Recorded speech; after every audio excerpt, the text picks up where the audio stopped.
Good morning, good afternoon, good evening, wherever you may be. I am your humble host, Mr. David Null, also known as Hawkeye Two Feathers. And I continue to pray that each and every day, each and every one of you will learn how to accept and receive the healing, the knowledge, the wisdom, and the blessings from the universe. With that said, I'm hoping that so far everyone is doing as well as could possibly be. Um, it's been another week gone by, so to speak. And in looking at all the news and so forth, as I normally do, trying to keep an eye on things and what's trending and this, that, and the other thing, it seems to be a lot of, well, seems to be there's a lot of confusion. We already know that. um, but I was thinking of the word journalism, where I got the word journey-ism, right, for the title for this video. And that journalism is like, somebody reporting on what's going on at a particular thing. Well, there are some journalists that are so biased with their opinion that, and I'll give an account here that happened within Colquitt County quite a few years ago now, but there was a big referendum and stuff going on, and the people, there was going to have a public hearing, so to speak, at the local, county board of commissioners. And there was so many people that showed up to that meeting. They couldn't fit in the chamber hall. They were down the hall, down the hallway to the chamber room. They were standing outside.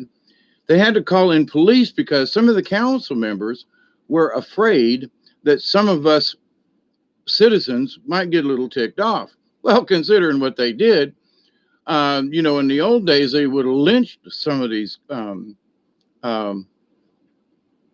councilmen for what they did. They told us one thing and turned right around with it like 2 weeks later and changed everything. And everybody in the county went, "What?" Yeah, ooh, a lot of people pissed off for a while about that. So, but anyway, so there's all these people here. Now, the newspaper the next day, a lot of us were like, wonder what they're going to say, because I was one of the speakers there who complained about the situation. A lot, and other people got a chance to speak before the county commissioners. And in the newspaper the next day, county commissioners meeting, large turnout, and, the county commissioners discussed this and that and this and that. And then, but the really big thing that was discussed was at the end of the meeting. So the reporter said a few folks got up and discussed the issue about the trash thingy or something, whatever it was.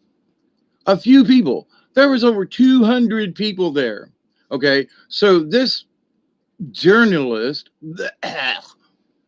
who reported on what was going on, reported on all the mundane things. And there was two sentences. Actually, it was one. It was a compound sentence. And stated that a few people were there expressing their opinions. What about the 200 people that were there? Well, see, that was covered in large crowd. No, it didn't say 200 people. It said large crowd. Well, large crowd, they didn't say that, the room was full to capacity and that people were lined up down the hallway and outside and in the parking lot. And whoa, okay, so journalism, right? Was it fair? Well, they reported it. So, their rear ends were covered, but did they report it accurately? No. No way.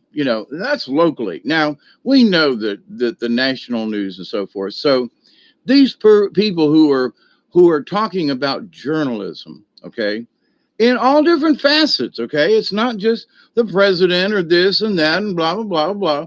If the people in power don't want you to know about it, it don't get printed, okay?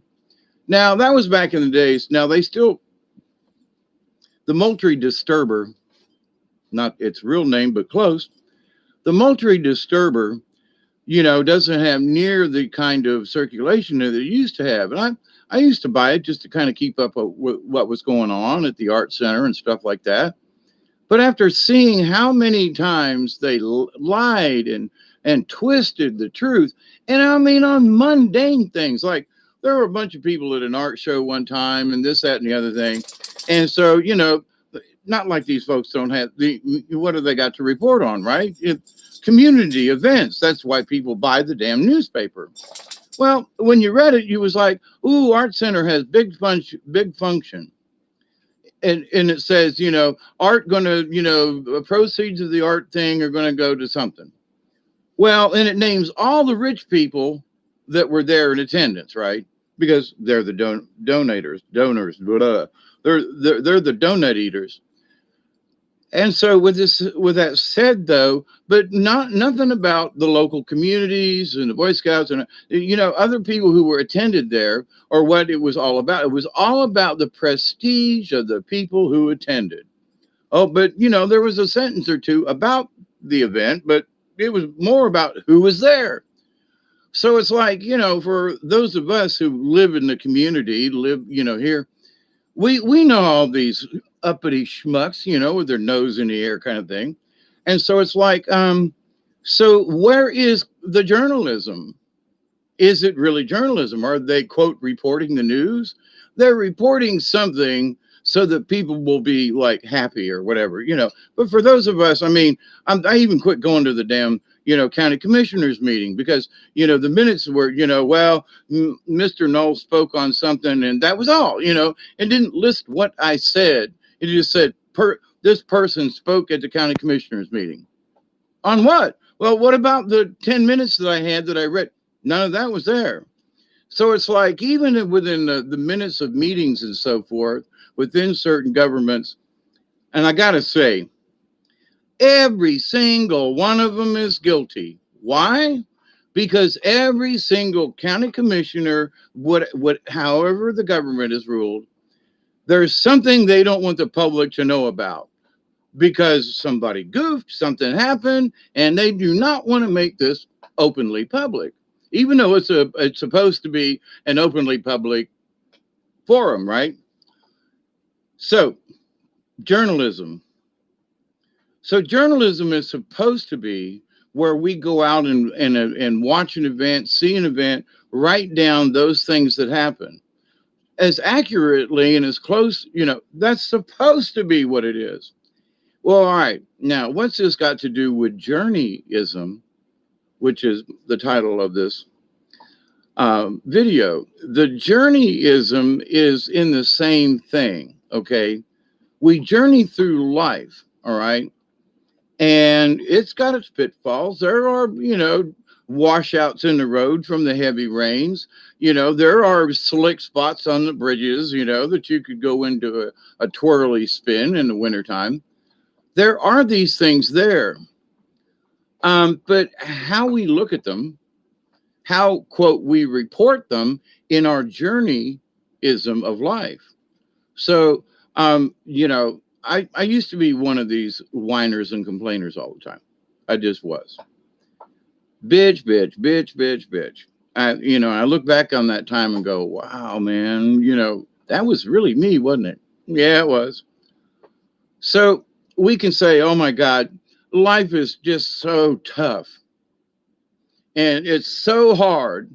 And it's so, oh my God, I struggle every day.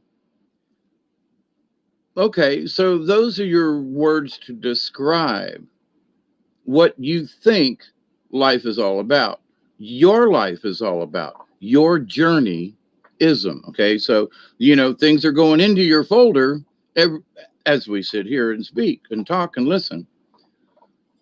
So as we're going through our journey of life, these things are being written in our book of life.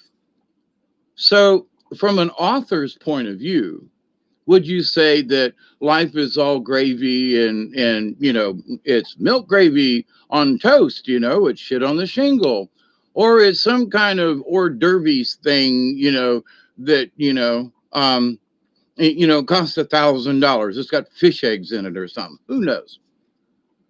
So in our life, though, if we choose to struggle, if we choose to use those words constantly to describe what our journey in life is, our journey-ism, I made the word up, yeah, but aren't we kind of loading the script? It's sort of like these biased, quote, journalism reporters around here. Of course, they get the finger from the folks saying, no, we can't write that. No, no, no. Bob's a friend of mine, and so is Jill, and they're both on the county commissioners. No, we can't make them look bad. No, no, no, no, no. Can't do that. So we're going to report it, but we're just going to keep it one or two lines. So if anybody complains, which who how are they going to complain? Letter to the editor? We don't have to print them. A letter to this person, they don't have to know it. If you go to a county commissioners meeting and raise your stuff, they just say, David Knowles spoke to the council at blah, blah, blah, and read a letter. Bingo. That's it. What I said, how I said it, whatever, no response. Doesn't have to get put in the minutes. Only those things. And even if you say, I want this recorded in the minutes. Well, when you're speaking, it's supposed to be recorded in the minutes. Not necessarily true. Now, how do I know so much about this local government thing? Well, I used to videotape for a local cable access channel down here in South Georgia. And so I went to Pelham, the city of Pelham council meetings, the Camilla council meetings, and one other. But now I went to Colquitt County for myself, but walk in with a camera and they go, what are you doing? You say, I, as a citizen, have the right to videotape this, this meeting. And they can, well, you can't unless they go into closed session. But when they come out of closed session, they always have to disclose what they discussed. Now, how much they discuss, that's another thing. They can say, we went into a closed session and it was concerning employment issues within the county. And that's, we're talk about it, but, that don't go on tape. So when they come out, they say, we discussed, an employment issue within one of the departments. So they have told you what they discussed, but they didn't give it to you in detail. And unless, depending on the charter, so those private meetings, there's nobody writing stuff down in them private meetings. And they clear the room, so I, as a citizen, can't listen to what they discuss, regardless of what they may talk about in a closed session. Why is this important? Because in life, people are going into closed sessions within themselves, me, myself, and I. They're also going into closed session, especially with all this lockdown stuff and everything, right? And mask up and do this, and okay. So we're all being closed off and closed up. And so that our journey is really like this, right? And if all we can see are the stumbling blocks in front of us, and we're a little we're less than sure-footed, I'm not a billy goat anymore, so climbing on the rocks is a little more difficult.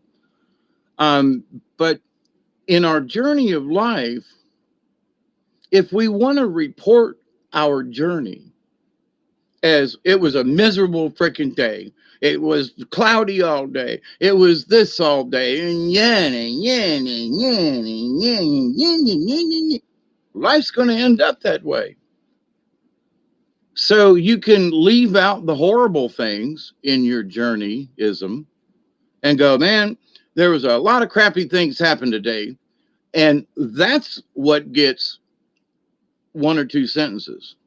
What you described, though, is a friend of mine came over and we had coffee, and for about 15 minutes we got to reconnect, and it was just a really great visit. But the rest of the day was for crap. But I don't want to talk about that. I want to talk about my friend and us having coffee together, you know?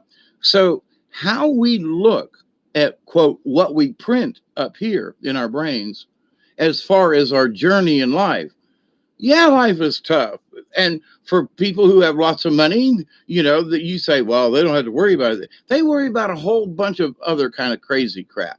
Just saying. You know, some of them folks ain't wound too tight neither.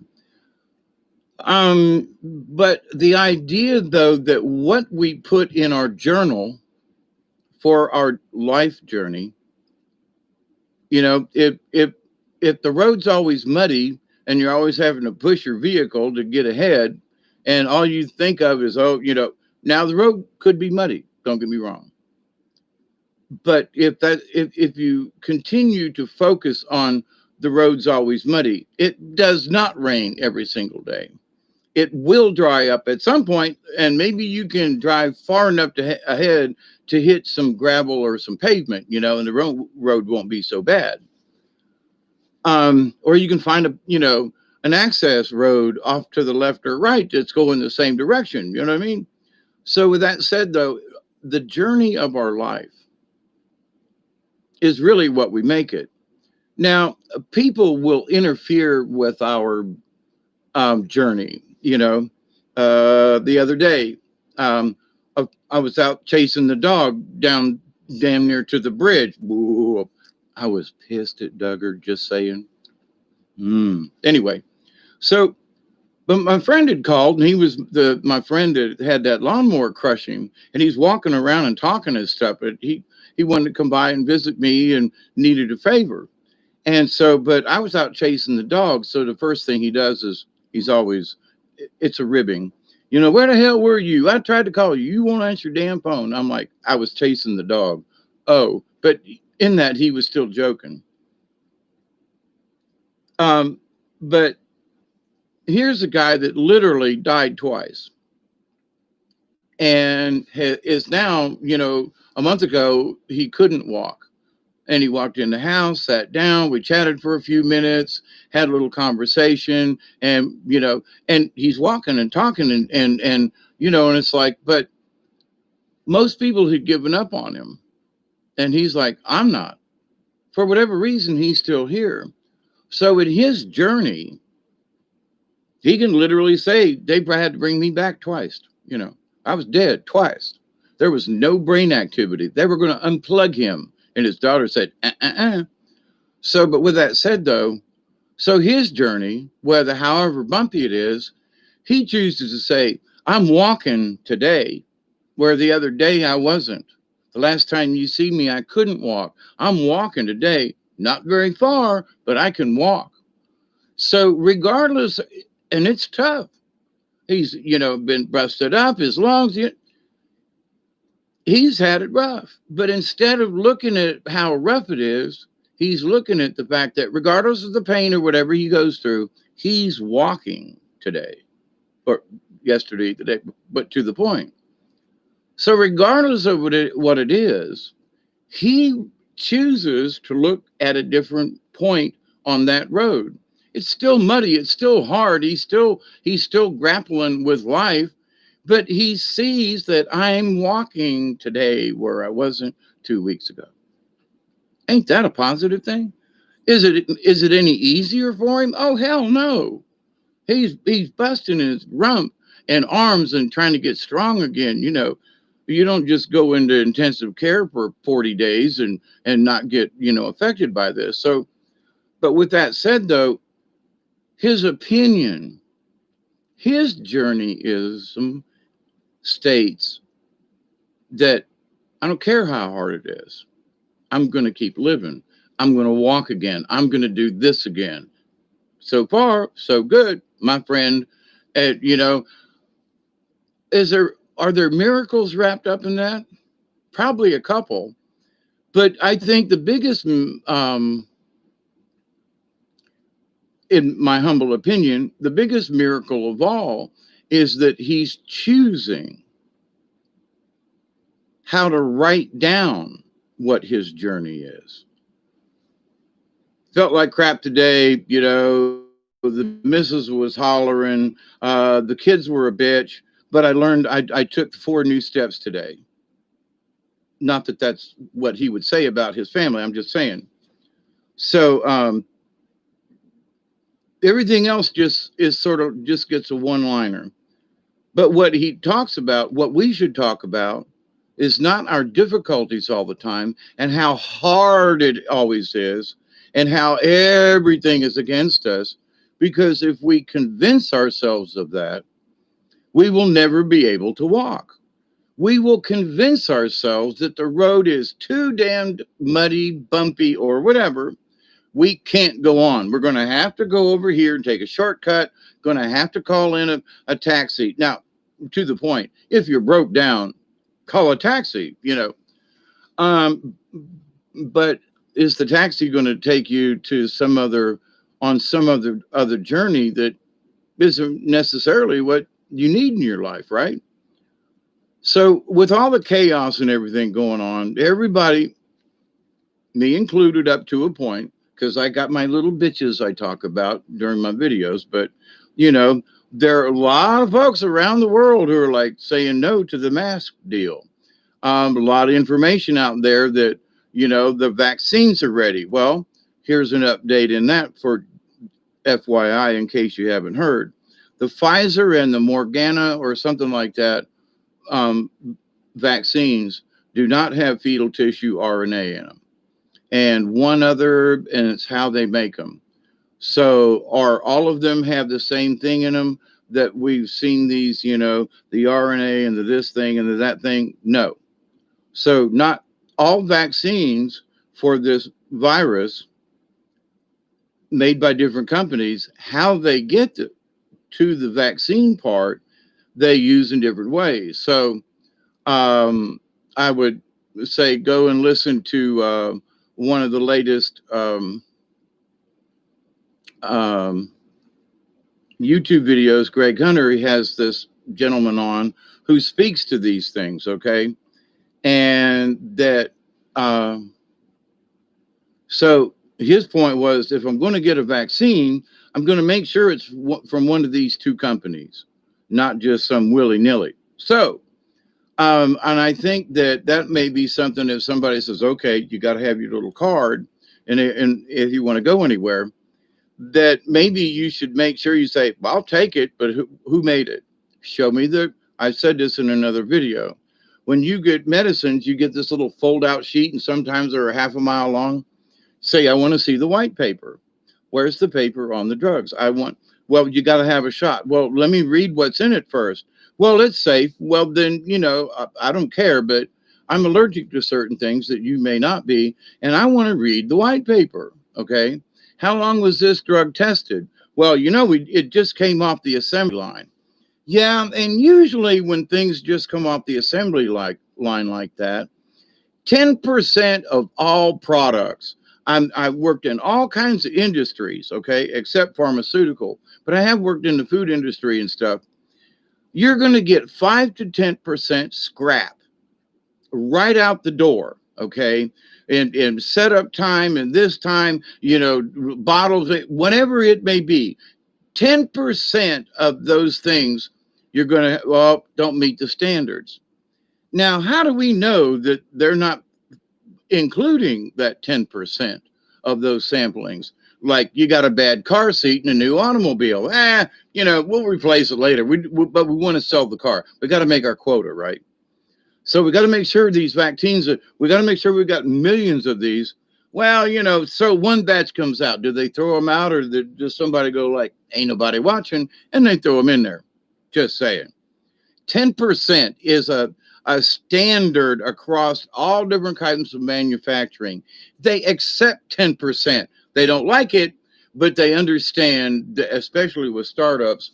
And the rule of thumb is to try to get it down closer to 5%. Okay. I mean, scrap, bad materials, ink grant, whatever it is that they're producing. Stampings off, there's a burr on it, whatever it is. So you don't hear about who's testing the vaccines after they make it. Well, they say the vaccine's fine, but you're going to make 1 million of these things. So that means 100,000 of these at 10%, 100,000 of these may not be up to snuff because of basic industrial uh, numbers. 10%, 5%, that's still 500,000 people, right? No, 50,000 people. So for every million, you might get 50,000 people that might get a bad batch. Something ain't quite right. Not that they're trying to, but the manufacturing. I had a gentleman that worked in peanut factory, okay? And he said, the labels would come off. And, he said, we had a machine that went down. And, there was we didn't catch this thing with the peanut butter until after it hit the market and they had to reclaim a bunch. Several years ago, this was like a really big deal in the peanut industry. Some contagion or something had gotten into the system. And it was just a small percentage, but 1% of a million jars of peanut butter is a bunch of people to get sick, okay, and died from this stuff. So, but anyway,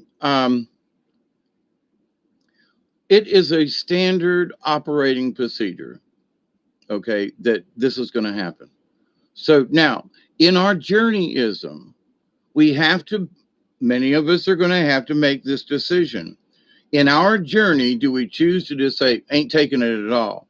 Or is the line in the sand that keeps moving because of people and situations? We say, but wait a minute, this one don't have the RNA in it, and that one don't have fetal tissue.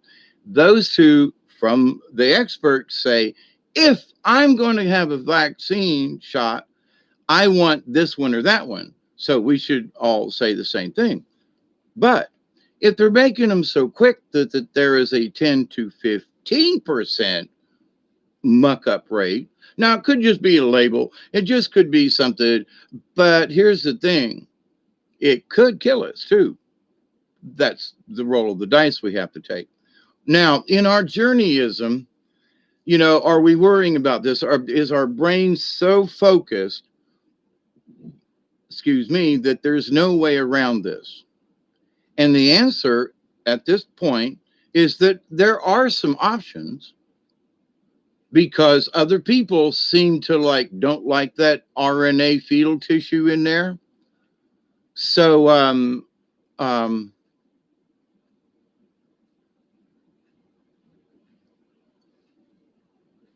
if you say, well, if Pfizer makes the good one and the Marano group or whatever it is, another drug company, if those two don't use these particular things when they make the vaccine, I might be a little bit more inclined to have it. Now, that said, me, myself, and I personally, the last few times I had flu shots, I got, damn near, got dead from the shots, got so sick. So as I said before, my doctor said, so you're allergic to the shots, right, Dave? Well, doc, you're allergic, right, Dave? Well, you're allergic, right, Dave? So you go in and tell these folks, I'm allergic. That's all. I have an allergy to some of the components in there. And if they want to go, what? You can just say, give me your white paper and I'll show you. And just read some line and say, my body don't like these things. My doctor says, I don't understand it, but what are they going to do? Well, I'm going to call your doctor. To the point, though, that's at least a chance to get you to make a different decision. Why is this important? It's important for a very simple reason. People think they have no choice. And that's the reason for this video. We really do have choices. Now, before we go jumping on certain people's bandwagons, we have to understand, but wait a minute, there might be a lot of people like you and me who are going, and they don't want that particular type. So what we say to each other, well, I'll take that one, or I'll take that one, but I ain't taking that one, or that one, because they got, some funky ways of making the vaccine. Now, okay, enough of the vaccine thing. But where a week ago, we didn't really have any choices because none was discussed. Now, as things are being filtered out, different companies have these vaccines. They all have proprietary ways of making it.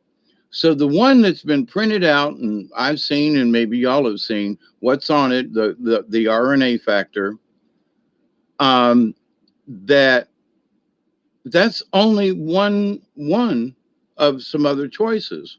We were not told that. Okay. So this is information coming out. And I would say, even for myself, if they make me take it, I'm going to go, well, okay, if you got to make me take it, then I want one of these two and maybe this third one, but not that one over there, because I know it will make me sick or whatever it is. But to the point, though, this idea of are we bound and determined that there's only one solution? No. Now, I've had conversations with some friends over here at the house and have visited and called me on the phone. I don't think any of you all recently, but with this current conversation, but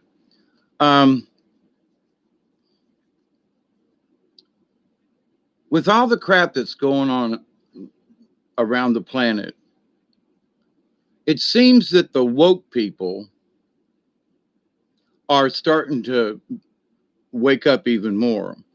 They're starting to, in Hamburg, in Germany, there's a lady who does a show called Cabin Talk on YouTube.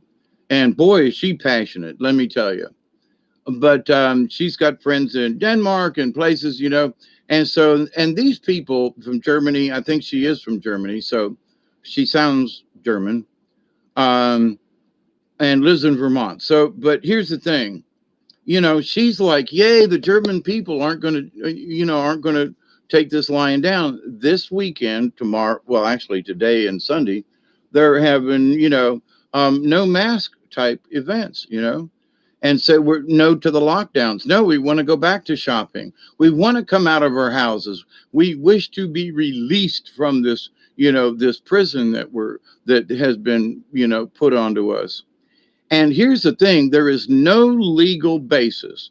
So if they were to arrest me for a no mask at a store or something, there's no well, we made it a law, but yeah, it's unconstitutional because it wasn't passed through a thing. And, so there are folks who are holding politicians and people who, quote, are in power.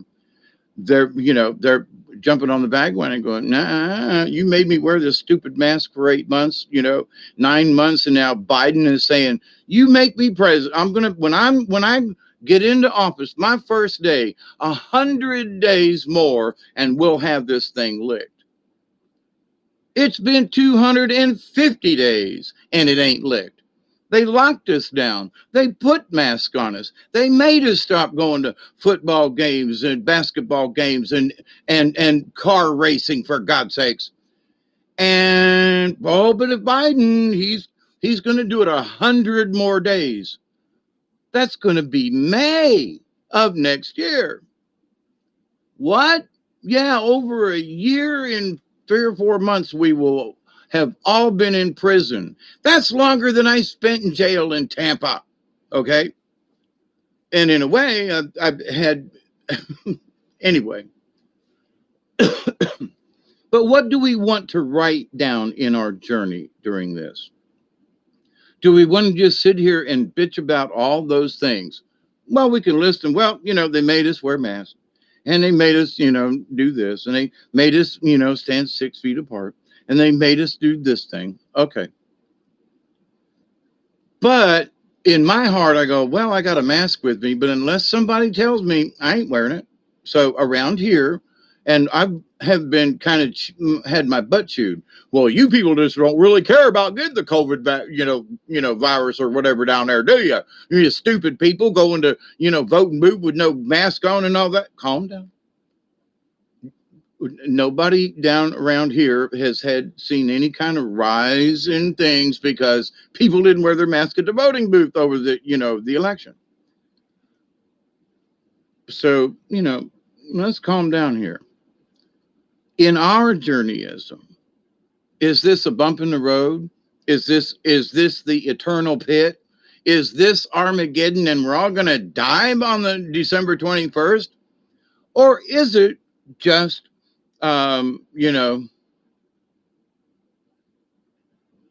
the winter solstice. It's just the first day of winter.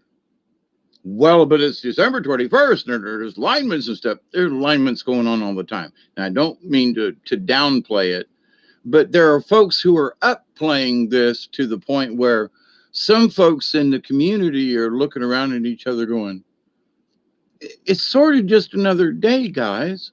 What y'all making there? Some folks are trying to blow this December 21st out of proportion.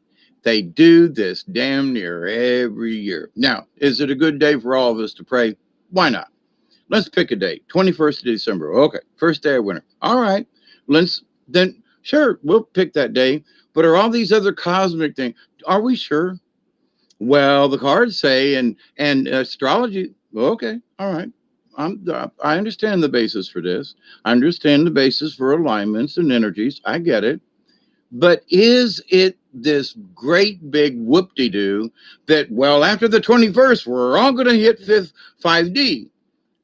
And I'll talk to you on the 22nd, and and the 23rd maybe. Maybe, who knows, maybe even Christmas Eve, and find out if we all made it to fifth dimension yet, as they have stated over and over and over and over again. I'm tired of hearing that story. Fifth dimension, we got to go through fourth. Okay, enough of that tirade. But in the journey of these things, though, what do we write down? Here's another thing. What do we expect? Now, with that said, 10 folks, and I've been at this 36 minutes. Okay, I want to see who's in the house. Isby, I see Ray of Thoth, 1221, just more energy coming in. What that means to each soul depends on where they are on their path. Maybe they sob for humanity the whole day for all the atrocities committed. Maybe they are on cloud 9. I agree with you, Ray of. I do. And my point in this is that every day can be this day if we so choose to do so in our journey of life, in the journey-ism of this. So in our journal, in our story of our life, it isn't. I won't deny that there's energy there. It's the first day of winter. I will not deny that there's energy there. However, I'm just saying that there are some folks that just seem to be blowing this a little too far out of proportion. And so for me, what I see them doing, because it's happened so many times in the past, like every December 21st or every equinox, every September, Jesus, God, 2 days before my birthday. Oh, it's a totally all this stuff and the wrath and the Jewish thing and the shaman. Okay, all right, okay, calm down. Yom Kippur and all that. So are those holy days and everything? Sure, that's within a religious sect and group. Okay, fine. Are they special to the people who do them? Absolutely. I've had several Jewish friends over the years, and I've watched them with their, how they practice their religion. And, as opposed to me growing up Catholic and seeing all this stuff. But with that said, though, it was just another day. Well, it's Yom Kippur. Yes, but it's still just another day. We say our prayers on this one. We do this and that. But basically, and this was said by a rabbi down here. I think he's passed. That's been 15 years ago. But it was just like, it is holy in our hearts if we make it so. About what Ray of Thoth said. So if it's special to us in our heart, every day is special. So our journey-ism isn't just about the holidays or the holy days or any other, or the weekend. Oh, it's Saturday, good, Sunday, wrestling. Okay. But with that said, we can choose to make every day a holy day, which is sort of where I'm at in my journey.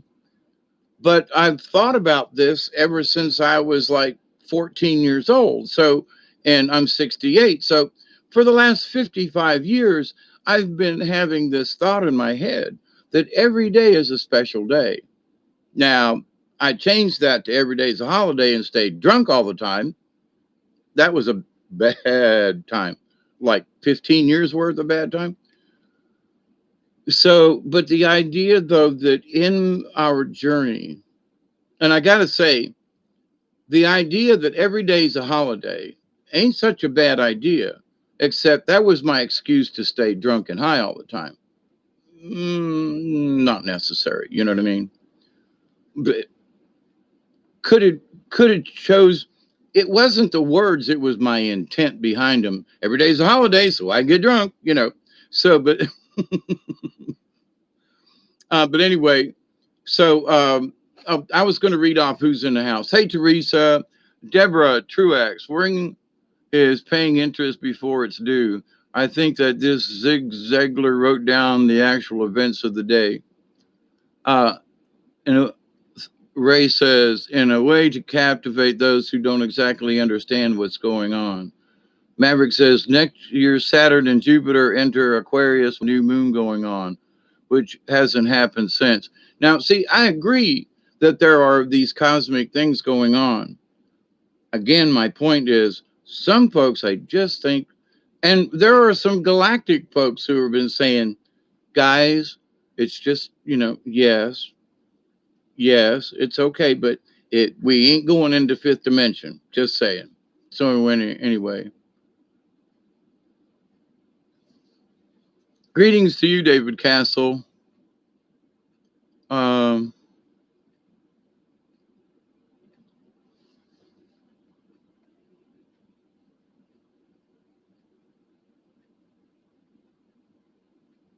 Yeah, I understand. Now, there are, I got to be the grown up in the room sometimes. I've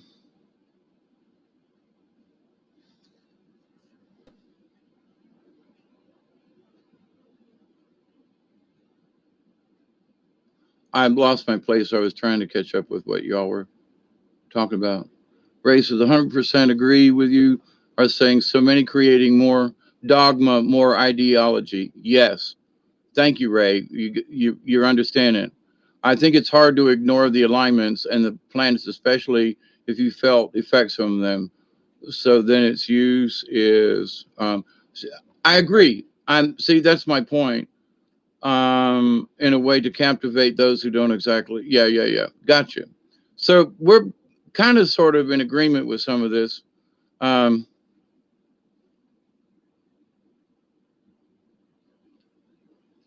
And here's one of the things that in having this discussion, these last few days, I've had some visitors and friends and folks and stuff. And I told this story, a video or two going back, about the gentleman whose name is Doc Green, who plays flute. I guess he's still alive. I haven't heard the last year. But down in Tampa, he would go to the hospitals, especially Tampa General, where I met him in '99, and plays in Native American flute and to sick patients and so forth. And anyway, met him there and asked him to play for my pops, which he did. And then after he did that and was leaving the hospital that night, it was a Sunday night, and I was headed back up here to Georgia. I asked him, I said, what is it that I can get you? And he said, well, I've always wanted a crystal from North Carolina. So on the way home, I thought about it, prayed on it, got here to the house, didn't even unpack it, came in the house, walked up the stairs, and there was a crystal. I was like, there were 2 or 3, but I was like, okay, which one of you want to go and hang out with Doc? And I heard this crystal yelling at me, sort of. I'll go. So I picked it up and carried it with me that whole week. And then when I went back down to Tampa, I got there late on a Friday night after I got off of work and drove down there. And it was about 10:30 at night. Visitors are gone, but I knew the back way in kind of thing, and was going to go up and at least, give my prayers to my pops, Anyway, so I'm going in the back door kind of thing and bump into Doc coming out of the elevator. So I was like, stand here, hang on a second. So, close your eyes, open your hand. So, okay, what's it for? Trust me, blah, blah, blah. So I gave him this crystal, and he opens up his hand and he goes, oh my God, that's a crystal from North Carolina. Now, at the time, I used to know where I had um, picked up some of these crystals. Some of them I have mined myself out of the ground, others were purchased, but I knew where certain crystals had come from. Anyway, not so much anymore. So Doc thanked me, and my pops died, and I didn't get a chance to see him again. So a few years later, I'm telling this story to a friend of mine on one of the powwow circuits, and he goes, I know Doc Green, and he told me that story about you catching him as he was going home and the crystal. So really, will you tell Doc I said hi? I gave him one of my cards. I get a call from Doc Green a few days later when I get back here to, we were all up in Tennessee. And I get back home and it's Doc Green. He said, I just want to tell you, thank you for this crystal. There is a point to this. So years later, he sends me upstairs. I've got a CD of music that Doc played and recorded that he sells, gives out to people, whatever. And he sent me a CD in the mail. So later on, a couple of years go by, right? And even this 2 years ago, when I went to that powwow here in Georgia, over near Jacksonville, I'm talking with the guys in this booth, and I'm telling, say, yeah, this gentleman, Doc Green. You know Doc Green? Are you the guy that gave him that crystal? Now here's the deal: a simple act of kindness on his part and on my part. He did something that I thought was very favorable, because he's, as far as I know, he still donates his time and goes around and plays flute music for folk. So, and to honor him and what he does, I took it upon myself to find a crystal, and I was pretty sure it was either Arkansas or North Carolina, just saying. So, but that after all these years, not this year, but last, the story still continues over the simple act of him playing and my reaction to give him a crystal. Now, so this story has gone on now for almost 20 years. Actually, this year would be 20 years. Last year was, because it happened in 99. So a simple act of kindness, mutual, back and forth, has led to this really strange story of Doc telling about the crystal, me telling the story about Doc, and all the people that we have met through this story. Folks in Tennessee at powwows, people down in over here in Georgia at powwows, that simple acts of kindness, and everybody smiled. They go, man, Doc talks about that crazy crystal all the time and how you presented it to him. And so we never know what we're going to do to affect someone else's life in our journey-ism. So in Doc's journey, my journey, we met, our paths crossed, but for some reason we still keep bumping into each other, and it is in a spiritual way, because I gave him the crystal to help him play, and he would eat anyway. So what about the things that I have done for people that I've not had a contact with? I'm just speculating. So if one act of kindness and proper intent can have a 20-year-old story, what can you or me or us do with our stories, our journey-ism, okay? The story of our lives. How can we affect someone else, right? So my friend was over here the other day, and she was looking at the house, and you were remarking at how, they can actually see changes in me getting the place cleaned up. It's going too slow for me, but anyway, it is going. But the idea, and I said, listen, I know you like crystals and everything, because she was showing me some of hers, and I said, go upstairs to the window and pick one out. And she did. And I looked at it and I said, I just want to see what you got, because if I go looking for them, there's certain crystal I like. Well, I remember seeing one like that, and let me go, and then I can't find it. Well, I must have gave it away. So I told her, I said, don't care that you got it. I just want to look at it so I can go, okay, that one's gone out of my inventory, right? So I told her this story along with her friends that were here, and I said, I'm giving you this crystal because you liked it, it called to you, and I'm giving it freely with no intent. So let's get together in 5 years' time and tell the story over. Do you still have the crystal? Did it affect you in any way? Just as a conversation. So, but here's the deal, right back to it. We have the opportunity to change our stories anywhere along the road. We can stop and have an apple or an orange. Or a friend of mine gave me some tangerine looking things the other day. Oh, yum. Oh, man, they're good. And then we got a freeze, 2 days in a row. It got down to like 27 here. It was cold. We had the heater on, burned a bunch of wood that night. But so in our journey, if we choose to, we can take a left or right. I don't mean go to left field or right field. I'm just saying we can turn and go check something out. We can stop in the middle of the road and make a campfire and cook some hot dogs and some s'mores, Or we can look at this road as, oh my God, it's only a struggle.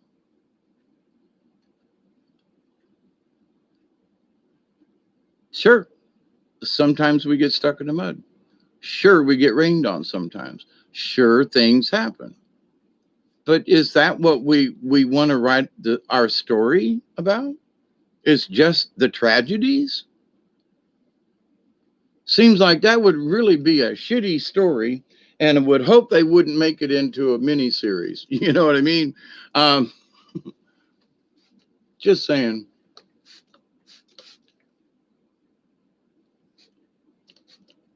Oh, by the way, I got mosquitoes flying around the house. That's how warm it got this evening. Let me show you something. Now, mosquitoes are flying around. You see them and you can't get up there. You try to smush them and stuff. Let me tell you a secret. I got no, there's no pledge in this. It's just the bottle. And unfortunately, I have too many of these squirt bottles around. I mix a little bit of soap. I mean, just a couple of drops, in one of these. I've been using ammonia lately, a lemon ammonia, but there's also some different colored, flavored, scented soaps. Lavender. I got a new one. It's from the dollar store. It's like a strawberry or cherry spray. Anyway, so I got one that's a Febreze thing. But here's the thing. You set it on spray, and it's got to be enough soap in there, because if Skeeter's flying around like that one is right there, over there, and I can't get to him, if I hit him with the spray, the soap will get on their wings and they won't be able to fly. And if you add a little bit of do not use bleach, okay? No. But a little bit of ammonia in there, it'll actually kill them. It'll ground them. And so I sprayed a couple of Skeeters over here, and they're both dead. All right. And it's non-toxic. It's soap and a little cleaning stuff, and mostly water. So, but you want enough soap on there so that it will get on their wings. And it works on flies too. Not as good.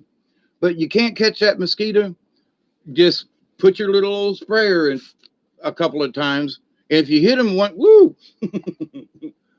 I smell like lavender now. But anyway, it really works. If I'm outside and the mosquitoes are bugging me real bad, I'll let them get all around me, and then I'll just spray a little bit, and you just literally watch the mosquitoes fall out and down.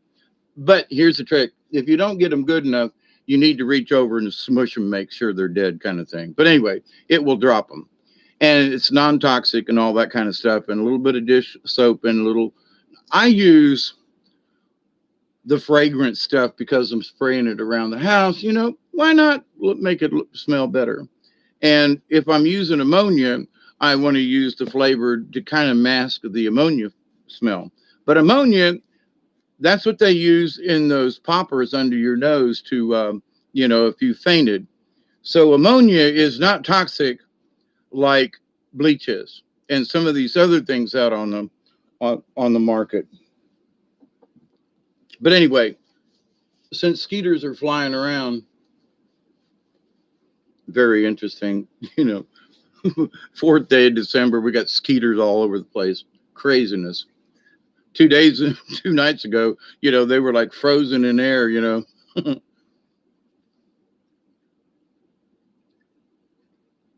So now, in watching the news and stuff, trying to read the headlines and halfway trying to keep up with stuff,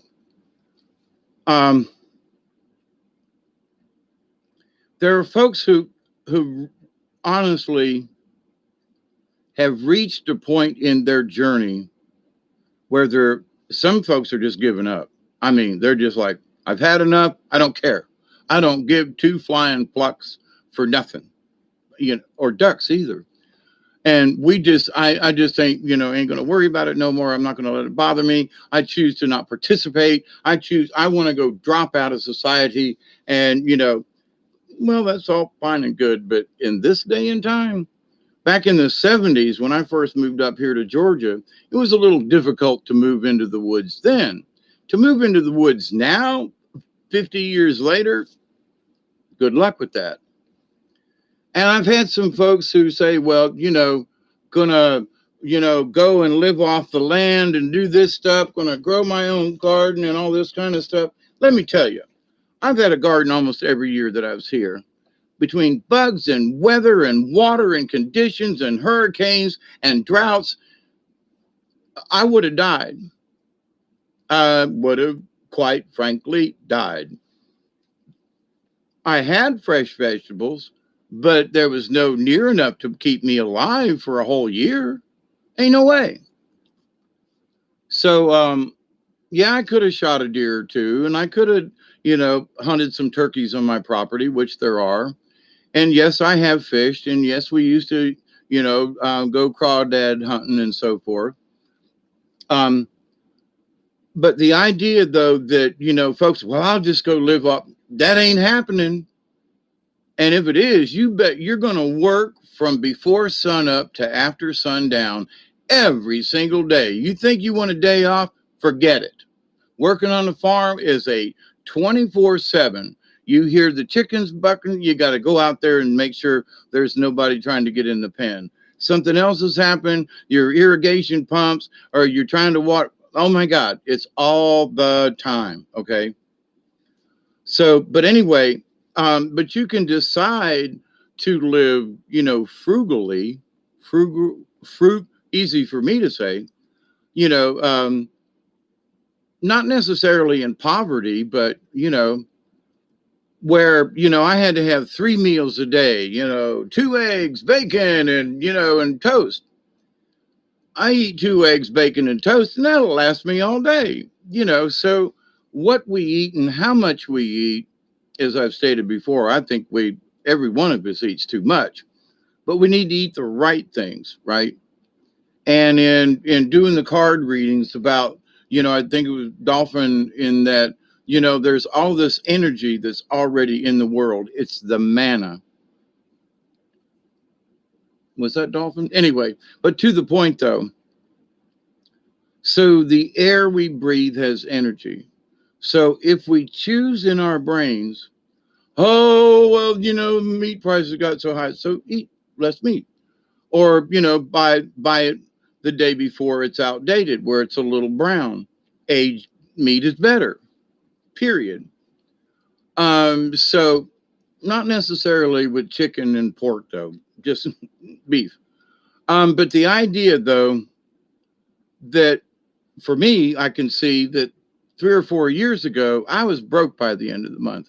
I didn't have enough to pinch a pimple with, kind of thing. No money, broke, couldn't wait for the next day and the check to hit. And now I got money in the bank, and I've got a little money stashed around the house here. In that, what has changed? My what do I want versus what do I need? So my needs haven't changed, but my what I want or figure I deserve has changed. So I have rewritten my journeyism because it was 3 meals a day and it was all this and it was all that and I had to have this and I had to have that. And now after the last 3 years, I realize I'm still doing pretty good, you know, but I'm not eating 3 meals a day and I'm not doing these things and I'm not, the things that I want are greatly reduced. So we can change our message. We can change our story. We can change our journeyism by simply changing how we think, how we look at the matter, our observational um, powers, gifts, or whatever. So, which brings me to something else about gifts and powers and things. And I would have discussed this in previous videos, but I think it needs to be brought back out in that the other night, I think I was talking about this, that again in Tullahoma, Tennessee, 90-year-old, Indian woman who's beading without looking at the beads, just going like hell, beading these beads and stuff, talking to me, looking around, and I'm like, what? I've talked about the third eye thing, being able to, to see through your fingertips, and having that similar discussion with people these last couple of days. They're like, yeah, I know what you're talking about. My husband, he's a mechanic, and he knows where, that is on, he can just reach down there and, not even look. He knows where the bolt is. He's got his wrench in one hand, and yeah. And I said, but would he acknowledge if I was to say that that was some kind of psychic power? And she goes, oh, he wouldn't buy that at all. But I get what you're talking about. And I was like, but see, and so did the 12-year-old. They were like, yeah, we get it. We see it. So people are doing it every single day. They're using these talents, quote, acquired through practice, quilting, cooking, you name it. I can't chop onions like you see these guys do. Now, I have ripped fingers off with the knives that I've sharpened. No, I don't do that. I'm much slower at it. But it doesn't mean that I'm less accurate. Anyway, but these things we learn when we allow our journey to alter slightly. You're still heading the right direction, but you've learned how to walk easier. You've learned how to avoid, them little muddy, slicky spots that might end you up, you falling on your back. So there are all these different things in our journey that can either hinder us or help us. And even when we're hindered, we can look for help. Me and my brother got stuck. It was either 98 or 99. We went up to North Georgia mountains. And I mean, we were almost in North Carolina. That's how close to it. That's how far north in Georgia we were. And we went down this road. It's on the map now, in the forest road. But after we got about 2/3 the way up the side of this mountain on this bad road, realized we should not have gone down that road. But it had rained the night before. There are puddles everywhere. And the high for that day up there in the mountains was 29. So there's ice floating in the big mud puddles. And we got stuck in a couple of them. And so we had to strip down, get in this icy frickin' water to jack the truck up, to get it out of the hole, to get it out of the mud puddle so we could continue. Oh my God, the truck almost jumped off the mountain while we were standing there going, oh no. It was a Laurel and Hardy moment, a Three Stooges moment with only two Stooges.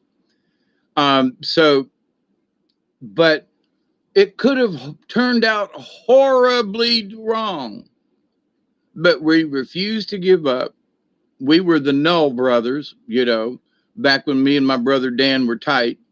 We were the Null brothers. Nothing could, was going to stop us. He had been in the Navy and all these things. So I hadn't been in the Navy, but I've been an outdoorsman and a wilderness guy for years, right? So we're in the wilderness. There's nobody around, but we're going to use what's at our disposal, like MacGyver, to get our ass out of the situation, which is exactly what we did. And it took a lot of work, took a lot of effort. We could have froze, but we didn't. I mean, so looking back on it is like, man, that was really hairy.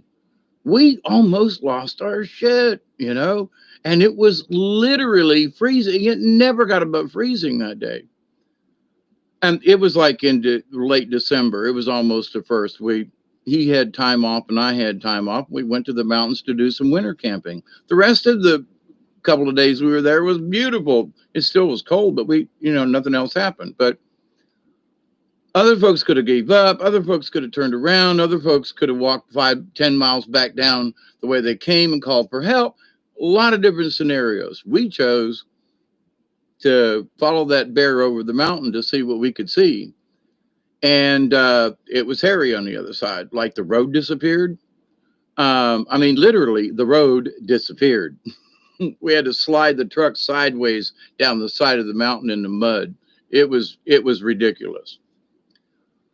But in all these trials and tribulations that we sort of invited ourselves because we wanted an adventure. Well, here's the thing, my friends. Life is supposed to be an adventure. I questioned for years, why am I here? What am I supposed to be doing here? And, well, I do have this mission of trying to be a communicator. Let's do the. But the other side of this thing is, for me personally, whether I do these videos or not, I love you all. I do. And I thank you for being subscribers and my friends. And some of you have become almost like relatives. I can argue with you. I'm kidding. But with writing our journal, our Journey-ism, it almost sounds like cronyism. But in this Journey-ism, how do we want tomorrow to be? Well, it's supposed to be raining tomorrow. Well, we could use the rain. Yeah, but it's going to be soggy. Yeah, okay, so I'll put my slicker on, Yeah, so I'll have to change my shoes. I don't want to wear my boots, but yeah, might have to change socks a couple of times tomorrow. Big deal. Well, but we got to cut firewood. So maybe it's a light drizzle. We've cut firewood in the rain before. Yeah, but you weren't 68 years old. See, these are internal battles I have with me, right? But in that, though, I choose to say, well, I'm going to wait to see what happens tomorrow and see how bad it is. If it's raining too hard, well, then that's just stupid. I'm not going to go out in that. But do I have enough wood put up? Yes. And is it dry? Yes. So if it does get cold, which it will, I got enough to get me by for a day or two.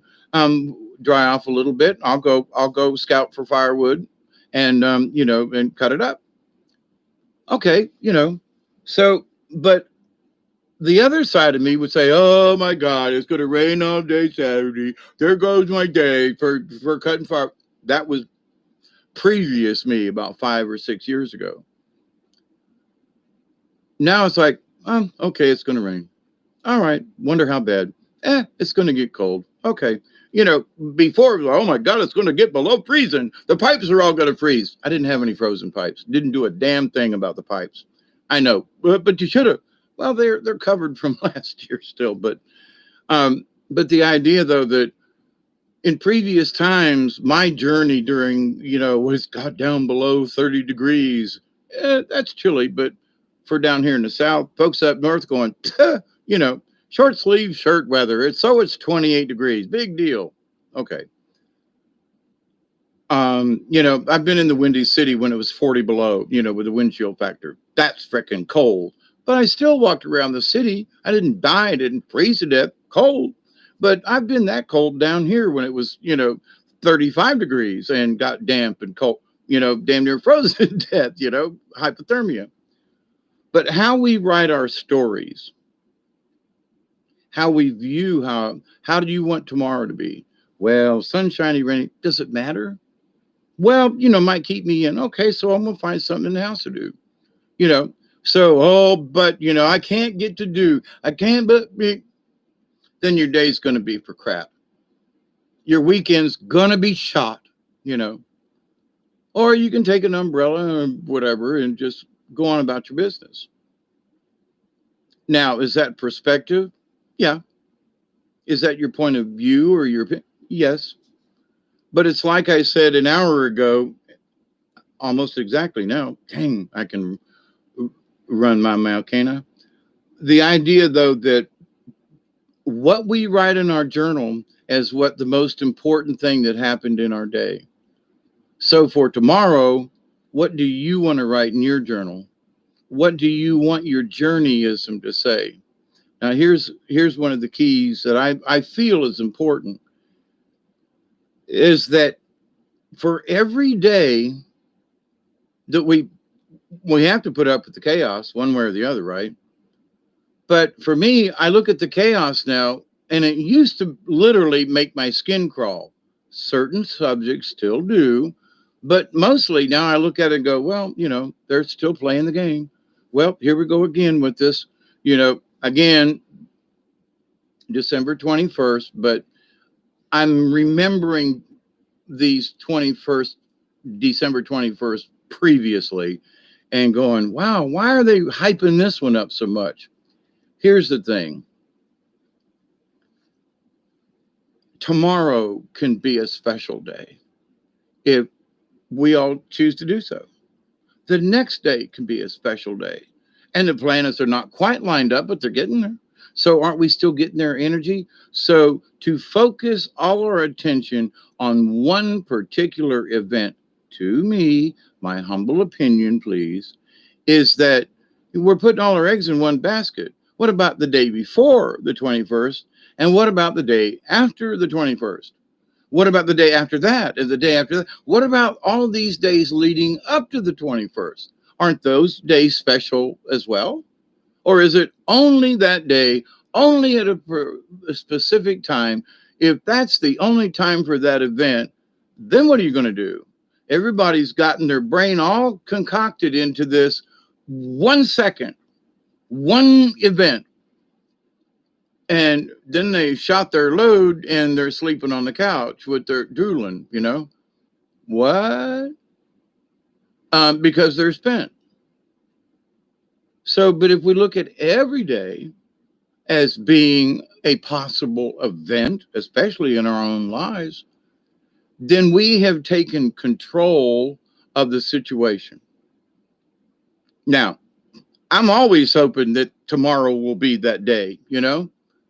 But to consider and to try to talk everybody else into, I know I am being a stick in the mud, another mosquito. I am being a stick in the mud. Yes, I think the 21st is important. How important, I think, has been overblown. Moving on. So, our journey-isms. We have to think back on where we've been. However, we have to look back and go, I stepped in a hole about a half a mile back. Didn't notice it because I was looking at something. I need to, from now on, I'm going to look in front of me, at least, a few steps, and then I'm going to look to either side of me, but I'm going to make sure there ain't no holes in front of me first. So, does it mean the hole's still there? It's still in the road. It's still in front of you, so to speak. There's still a pothole there. Ooh, speaking of pot, spoke if you got them. But in this idea, though, but I can see that hole and I'm going to do my best to avoid it versus I was looking up or all around and I stepped in a hole and twisted my ankle. Now I got to sit here in this damn muddy road for a while of life because I've done this stupid thing. I wasn't paying attention. Okay. So what lesson did we learn? We learned to look far enough ahead of us. We try to stay out of them nasty holes that'll break your car, break your leg, or break your neck, or break your spirit, which is just as important. Um, my dear friend that had the lawnmower on top of him, he's walking. I'm thinking to myself, well, I've been not quite there. I've had my leg broke. I've had to go through therapy. I know what all that's like. And he had extra stuff and was in a coma for damn near 2 months, and he's walking. Now, that's a miracle, or is it? That's determination. He's making his choice that his life's journey, his journey-ism, he's going to write, I'm going to walk again. Don't care what the doctors say. I'm going to walk again. And he is. Now, is he going to be able to play, kickball? I doubt that, but he's walking. So we need to set goals. And to some of the doctors, they was like, nah, he ain't going to walk again. And he's like, screw you, I'm a Marine. So there are some things, and I have tried them myself. There are some things, and we have to be able to realize that ain't gonna happen. Whatever was in the stars, like for me, and put my sign up on the road, Little Ocklawackney River Hermitage. Come on down. We'll have a fire. We'll sit around. We'll talk about spiritual stuff. And nobody showed up. So intentions and signs and telling people, if it ain't going to happen, if the universe says, sorry, kid, ain't going to say that you did all that for nothing, but it's not working out the way you thought it would work out. Now, I still, I ain't taking the sign down, because my intent is still there. And maybe it's just not time. Who knows? But for whatever the reason, I wrote it in my diary, my journal. This is what I would like to see happen. Now, here's the thing. You all are here with me now. So you're part of the Hermitage, in a way. We are having a powwow right now. And, I burned some sage earlier. But with that said, how do we want tomorrow to look for us? Regardless of rain or sleet or snow, don't care. Are you still going to find a positive thing out of it? Or is your whole journey, is the whole thing just going to be how shitty life has been? I used to do it. So I am speaking from previous experience. And I feel so much better now, at least spiritually, which does carry into my physical. Because I was talking with my friend earlier today, her and my other adopted granddaughter, smart as a whip. Oh, I love her. I tell you what. Anyway, and she's going to be a heartbreaker for somebody one of these days. But because she's smart. And she ain't going to take she ain't going to be a dumb broad, you know what I mean, to some of these rednecks down here kind of. Anyway, and I'm proud of that. But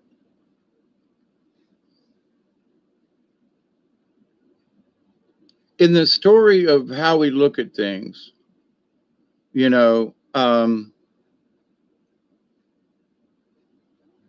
how the school reacted to, and the kids in school said, we ain't wearing our mask. We're not going to do this thing. We're going to get together on the playground. Interesting. So there are folks who are choosing to make tomorrow different, if only with their intentions.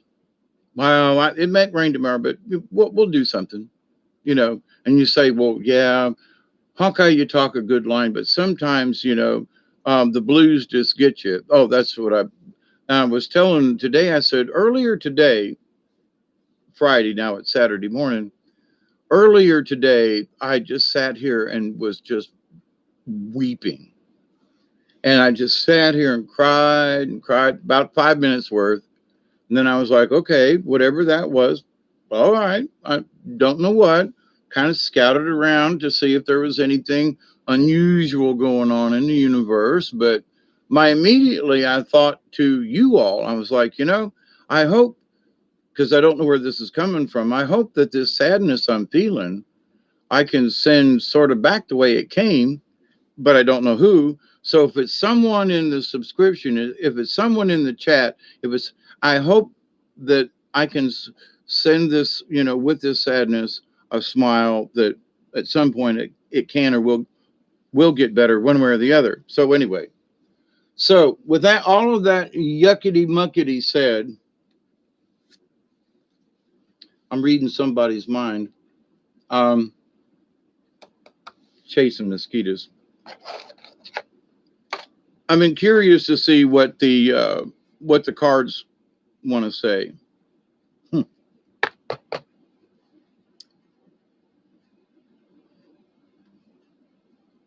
4 and 6 is 10. How about that? We're going to start with these two and see.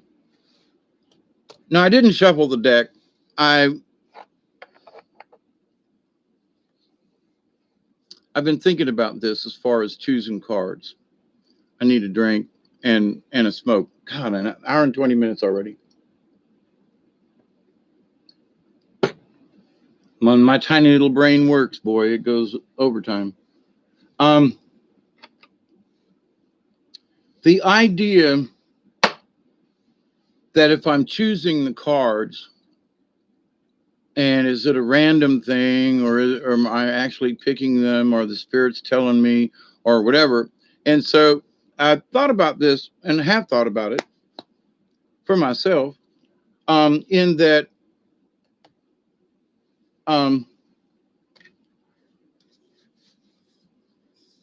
what if I just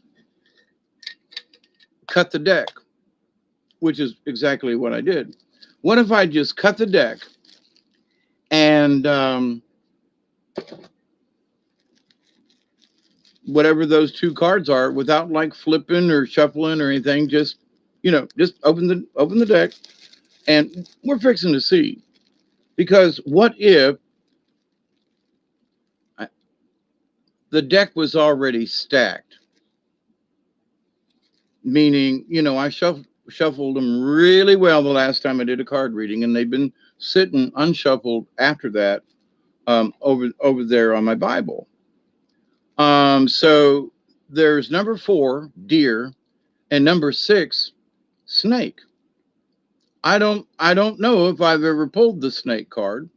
I'll be able to tell you in a minute when I start reading. And I'm not sure if I have pulled the deer card, but I think I have. It's been a while. But so anyway, just haphazardly, sort of more of a random thing. This is just a test to see if spirit can talk to us without me doing any special feely shuffle. Just an experiment. Because if the spirit is truly coming through, then if I cut the deck and take the card on, the top card, bottom card kind of thing, would that message be as, appropriate, let's say, to the topic? Now, since I have been doing 3 and 4 and sometimes 5 cards, I'm going to pull these 2 cards out. All right. Another part of this experiment. I'm going to pull these 2 cards out, shuffle the deck, and then choose 2 more cards, or maybe 3. I'm going to choose 2 more cards using my touchy-feely thingy, okay? And just as,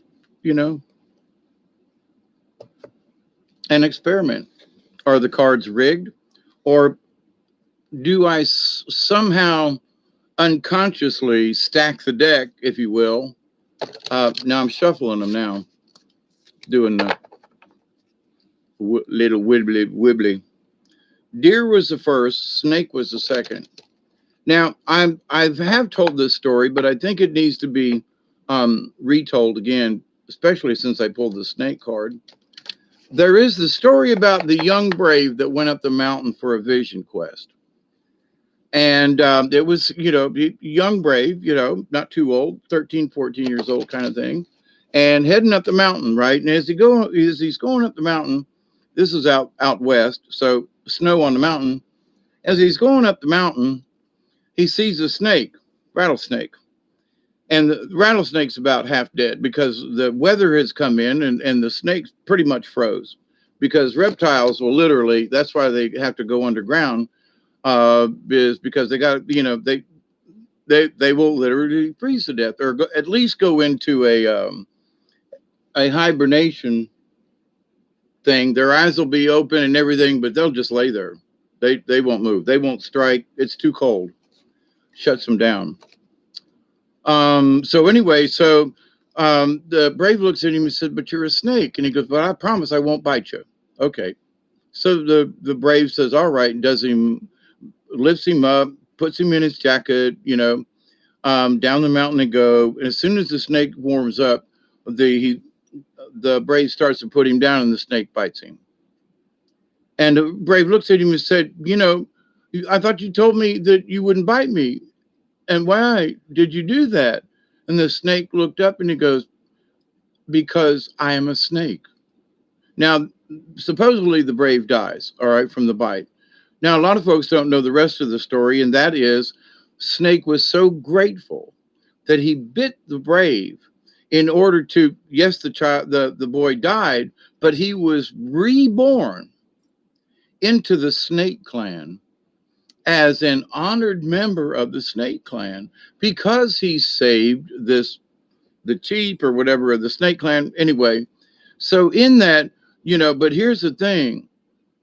And I think about when I was chasing Duggar past two neighbors and down into the swamp near the bridge, screaming and hollering for him to come back. He just kept going the other direction. He's a dog. I can get upset all I want to, but he's a dog. He cut the trail of something. He's gone. He's a dog. Okay. Can I fault him for being a dog? No.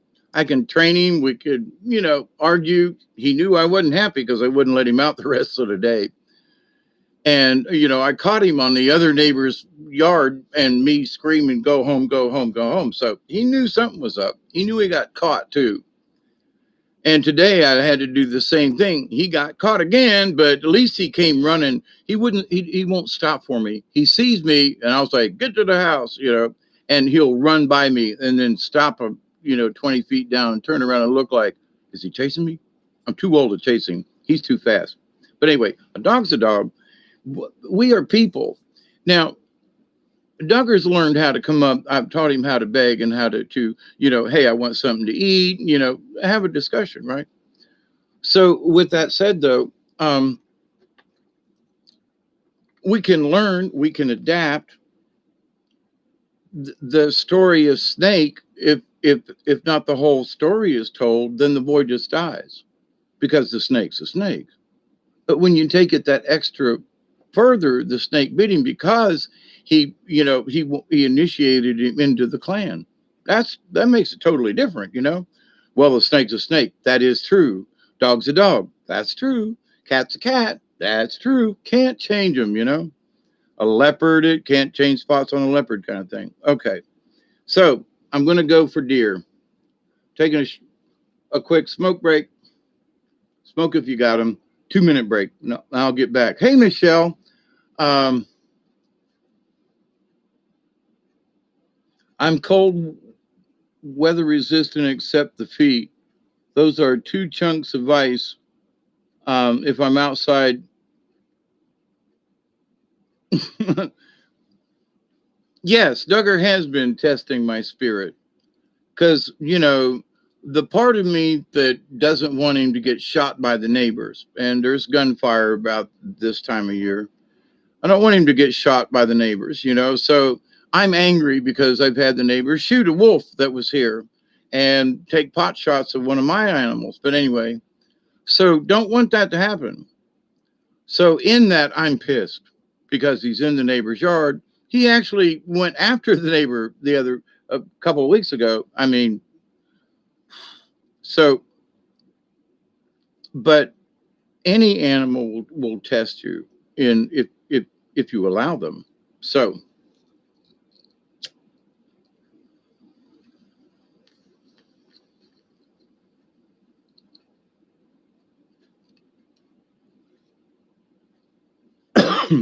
I like my little pipe. Yum, yum. Ooh. And that right there tastes mighty good. Oh, us old hippies, we know how to do it. Where's my glasses at? All right, Charlie. I hope y'all been doing okay out there. Your hands are always icy. Yep. An extra pair of socks. Yeah, that's the worst part of me that gets cold. My big old ears, but I can put a hat on, but two pairs of socks and whatever on your feet is that's the best. Okay, I don't know if I have read Deer before. Deer, number 4 in the book, gentleness. Dear, so gentle and loving you are, the flower of kindness and embrace from afar. One day, Fawn heard Great Spirit calling to her from the top of Sacred Mountain. Fawn immediately started up the trail. She didn't know that a horrible demon guarded the way to the Great Spirit's lodge. The demon was trying to keep all the beings of creation from connecting with Great Spirit. Now, I just got to say that right here, right now, this is what's going on. There are demons and beasties and whatever that's trying to keep us from reaching Sacred Mountain and having a chat with Great Spirit. I mean, all of us, the whole planet is in this situation. So the demon was trying to keep all of the beings of creation from connecting with Great Spirit. Yeah. He wanted all of Great Spirit's creatures to feel that Great Spirit didn't want to be disturbed. Interesting. This would make the demon feel powerful and capable of causing them to fear him. Fawn was not at all frightened when she came upon the demon. This was curious, as the demon was the archetype of all the ugly monsters that have ever been rolled up into one. The demon breathed fire and smoke and made disgusting sounds to frighten Fawn. Any normal creature would have fled or died on the spot from fright.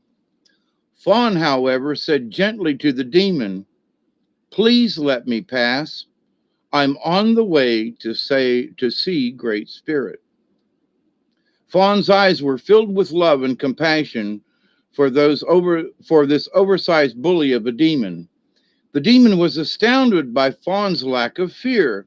No matter how he tried, he could not frighten Fawn because her love had penetrated his hardened, ugly heart. Mm-hmm.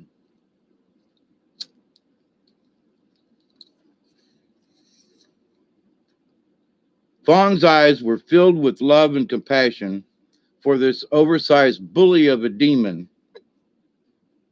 The demon was, let's see,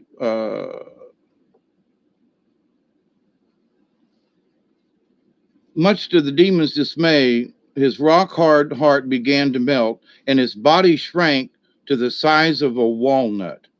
Fawn's persistent love and gentleness had caused the meltdown of the demon. Due to this gentleness and caring that Fawn embodied, the pathway is now clear for all of Great Spirit's children to reach Sacred Mountain without having to feel the demons of fear blocking their way.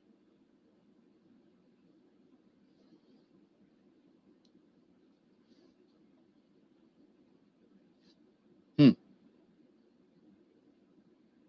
Due to this gentleness and caring that Fawn embodied, the pathway is now clear for all Great Spirit's children to reach Sacred Mountain without having to feel the demons of fear blocking their way. Oh, holy crap. Talk about being able to, in your journey-ism, how to write your future is without fear. So how can we reach sacred out mountain if we're scared all the way to the top? We'll probably fall. But anyway, wow. So again, this was just split the deck, random to me. Deer teaches us to use the power of gentleness to touch the hearts and minds of wounded beings who are trying to keep us from a sacred mountain, like the dappling of fawn's coat. Both the light and the dark may be loved to create the gentleness and the safety for those who are seeking peace. If deer has gently nudged his way into your cards today, you are being asked to find the gentleness of spirit that heals all wounds. Stop pushing so hard as to get others to change and love them as they are. Apply gentleness to your present situation and become like the summer breeze, warm and caring. This is your tool for solving the present dilemma that you may be facing. If you use it, you will connect with the sacred mountain, your centering place of serenity, and Great Spirit will. I just got to say, oh, you like that, huh? For some reason, my mouth just said anyway. I used to do all kinds of different dialects and tones and stuff. I'm trying to get back into doing puppets again. I got some puppets out of the trailer, and they're sitting in the kitchen. I'm one of these days. Hey, Johan, how are you? Anybody else new there? Michelle, Johan. So anyway, but yeah, I'll continue on with this little contrarianism here. Deer in the contrary position indicates that you are courting your fear by fighting the internal demons of negative ideas. Sort of what I was talking about in this, right? If we look at our life as only negative shit that happens to us, and it could only be one good thing that happened to us in a crap load full of stuff. Anyway, that you are courting your fear by fighting the internal demons of negative ideas. This is a clue to you that force is not always the best method. You may not be willing to love yourself enough to feel your fears and let them go. You may be projecting your fears on others. It may also be others whom you fear, reminding you of a time when you reacted to life in much the same manner. Now, fear takes some very interesting turns. I got so bad at the fear thing a few years back. It's been about 4 or 5 now, but just in a timeline basis, for me, I was afraid of fear that the fear would get me, kind of thing, and the fear would overtake me. So I was afraid of the fear. I mean, what? Think about that one. The only true balance to power is the love and compassion of deer. I skipped something. I'm going to read this part again, I think.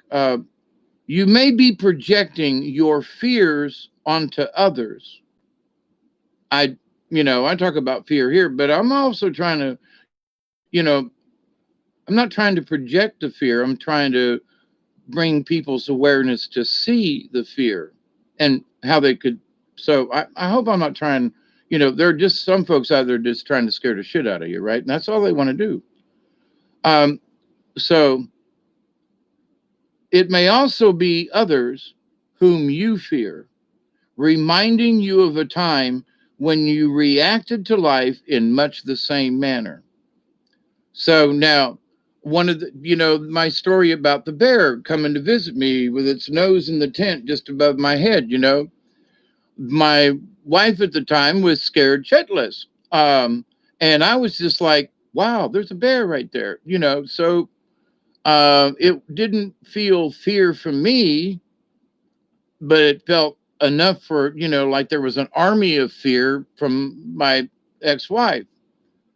Well, wife at the time, ex now. But anyway, so um, for example, when the water comes up and we get a decent rain, lots of areas down here literally turn into swamp. There's water everywhere, but most of the time it's just wet in certain areas. The water comes up and fills in some spots. It's not really swampy like it would be if there was a little bit more water. Then there'd be water in places all over the. So it changes the landscape. But in that, though, for me, I'm used to walking in the swamps down here. Okay.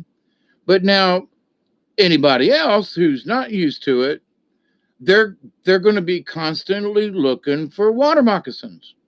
And I got to say that over the years, I haven't seen near as many water moccasins because their population has dropped. People, they were shooting every kind of snake there was. So it's the fear of something, though. Oh, there might be a snake. Okay, all you'd have to do is just be aware. You know, just make sure where you're walking in your path. Always carry a stick to kind of anything in the front. You can kind of like piss it off before you get there. But if you are, and I've had bouts of fear when I was down in the woods by myself. In that, oh my God, what if something happens to me down here? So I wouldn't go to the woods because I was afraid to go, because if something happened to me down there, nobody would fricking find me. But now with Duggar, he may be able to lead somebody if something happened to me. But at the same point, I can't live in that kind of fear. Ain't going to do it. If something's going to happen to me, I got hit and was in a bad accident in Tampa. Had gotten out of the car, my vehicle hit from behind. Took my shirt off and gave it to the man who went through the windshield to help him because he was bleeding forever. And I passed out on the side of the road. They were going to leave me on the side of the road because they thought I was some old drunk hippie teen that was laying in the ditch, having not known that I was the driver of the truck that had been molested so badly from this vehicle from behind, and that I had gotten out of the truck through the window to help the guy in the back, but had then passed right out in the ditch. So it was at the last minute, somebody said, "Hey, what about this guy?" And my friend who was sitting in the middle said, "That's the driver of the vehicle. That's Dave. Put him, no, get him out of the ditch." They were going to leave me in the ditch. Okay. So this idea of fear, so being left somewhere and being hurt or whatever, I've already been to the river and died for 3 days and that kind of thing. So it doesn't bother me like it used to. Anyway, so having to do with fear, you may be projecting your fear onto others, or it may be others whom you fear. Now, fearing others could mean fearing what they have to say or fearing their opinion. There are certain folks that, quite frankly, I fear certain channels that I used to listen to on a regular basis. I fear that some of the topics and the way certain things are headed, I fear for the people who hear it, thinking that that is the message for everyone. No, it's just a message. And so there, I have fear about that. So I can't listen because to like check in, because I'm fearful of what I might say. There's a whole lot of different layers of fear in that. So I choose to acknowledge that it has the right to exist, whether I agree with them or not. So I become the neutral observer. Now, there are times when things shake me up and I got to have a subject matter. But I think those are given to me, to us, because these are the lessons in our journey-isms. How we write our daily lives and how we look back and use the information that, from things that have already happened to us. And one thing, people just don't have enough confidence. They just don't. And we need to be patient with them, like exactly like deer. Oh crap! What a really good message, right? Because and I've said this before, Shinga Kadita, kill them with kindness. Because screaming at them and hollering at them and jumping up and down don't work. But if you go up and have a conversation with them and just say, why do you feel that way? Blah, blah, blah, blah, blah, blah, blah, blah. Really? And how did you come to that? What led you to that conclusion? Don't say anything. Just let them yak. And then you say, well, I kind of understand. You might not agree with it.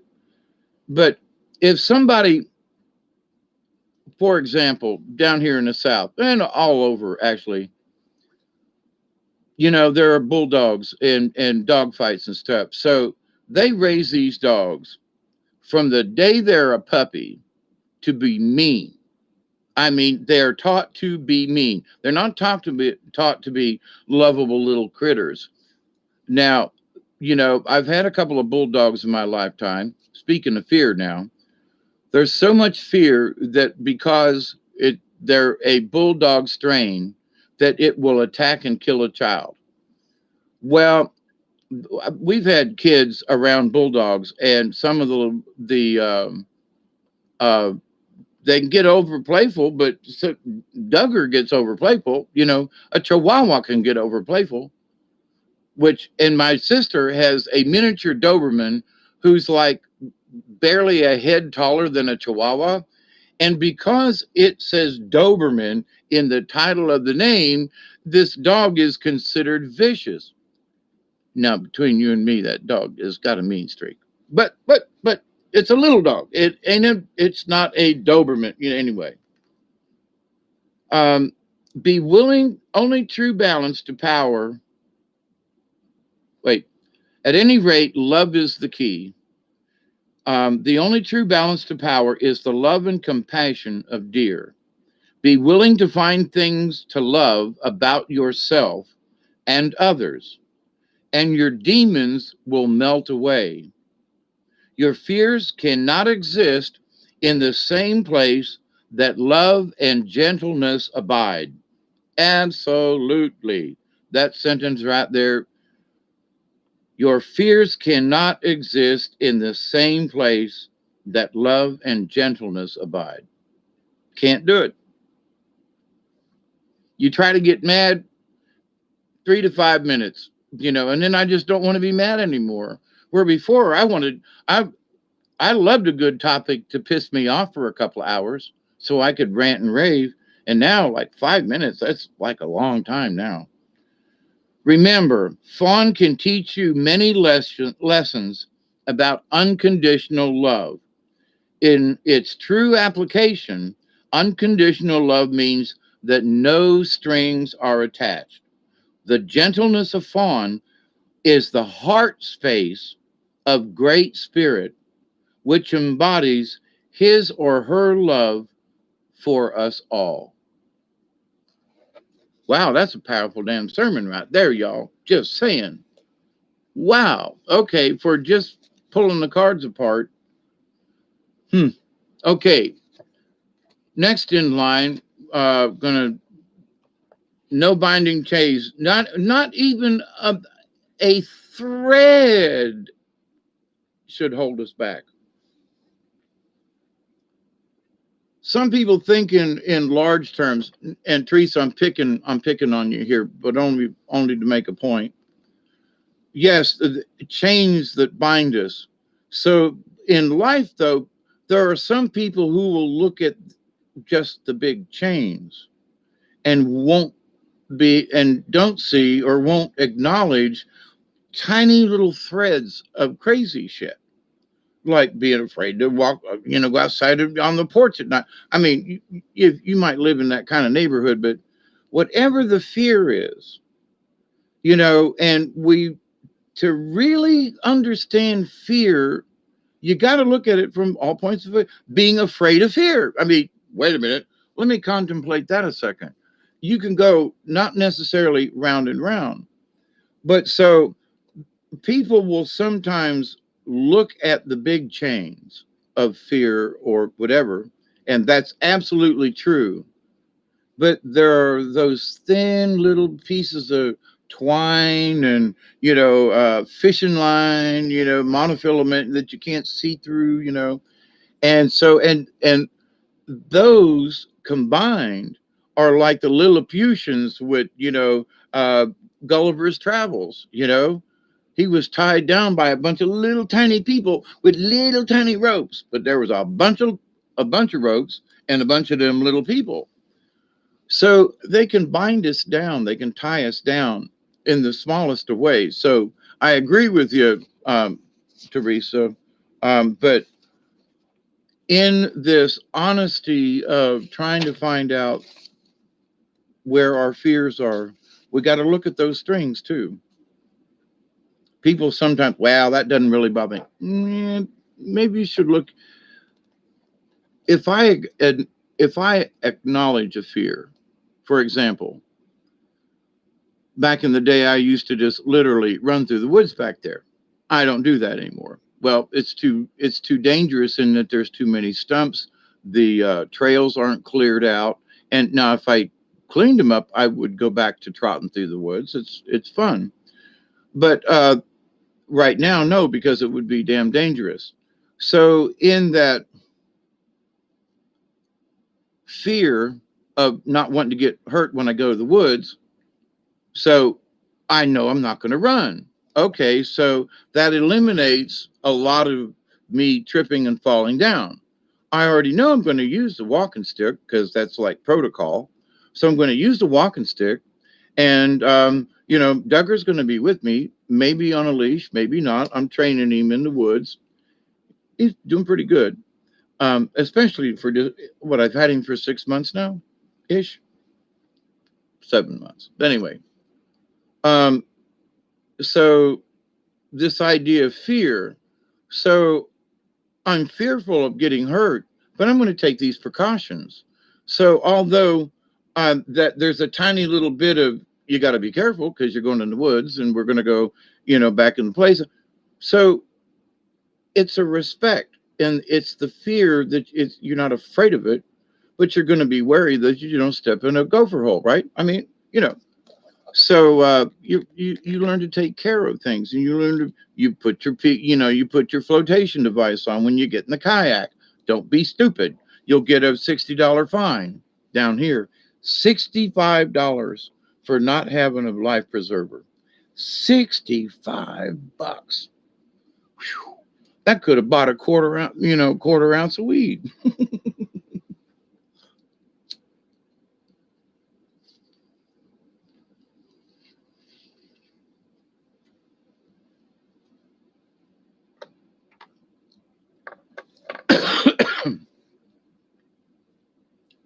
Okay, here's Snake. And a little story I told earlier about the boy and getting bit. Snake is transmutation. So that's what happened with the boy. He was transmutated into a higher self. He joined the snake clan and was also still a part of humankind, as the story goes.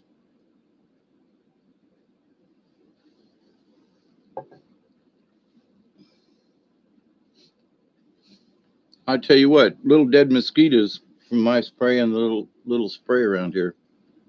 Glad they ain't biting me. Speaking of which, there's a where are these things coming from? I think I know. Oh well.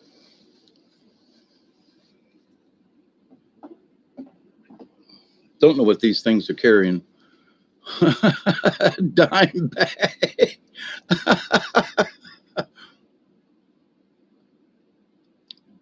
Yeah, that's my point. So about in the woods and take my ankle off. Yeah, looking back up. Anyway, so snake is transmutation. Snake, come crawling. There's fire in your eyes. Bite me, excite me.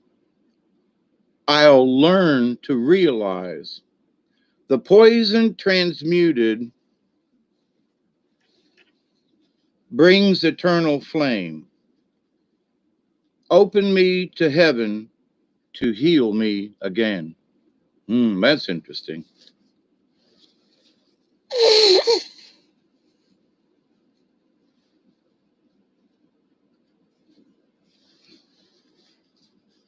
Oh, okay. Transmutation. Snake medicine people are very rare. Their initiation involves experiencing and living through multiple snake bites, which allows them to transmute all poisons, be they mental, physical, spiritual, or emotional. We remember Billy Jack back in the day. The power of snake medicine is the power of creation, for it embodies sexuality, psychic energy, alchemy, reproduction, and ascension for or immortality. Now, just got to say, we are already immortal beings. Okay, that's where some of this, gets lost in translation. The transmutation of the life, death, rebirth cycle is exemplified by the shedding of snakeskin. It is the energy of wholeness, cosmic consciousness, and the ability to experience anything willingly and without resistance. It is the knowledge that all things are equal in creation, and that those things which might be experienced as poison can be eaten, ingested, integrated, and transmutated if one has the proper state of mind. I do agree with this. Thoth the Atlantean, who later returned as Hermes and was the father of alchemy, used the symbology of two snakes intertwining around a sword. I can't say sword anymore. Sword to represent healing, complete understanding, and acceptance of the male and female within each organism creates a melding of the two into one, thereby producing divine energy. This medicine teaches you on a personal level that you are a universal being. Yeah. Through accepting all aspects of your life, you can bring about the transmutation of the fire medicine. This fire energy, when functioning on the material plane, creates passion, desire, procreation, and physical vitality.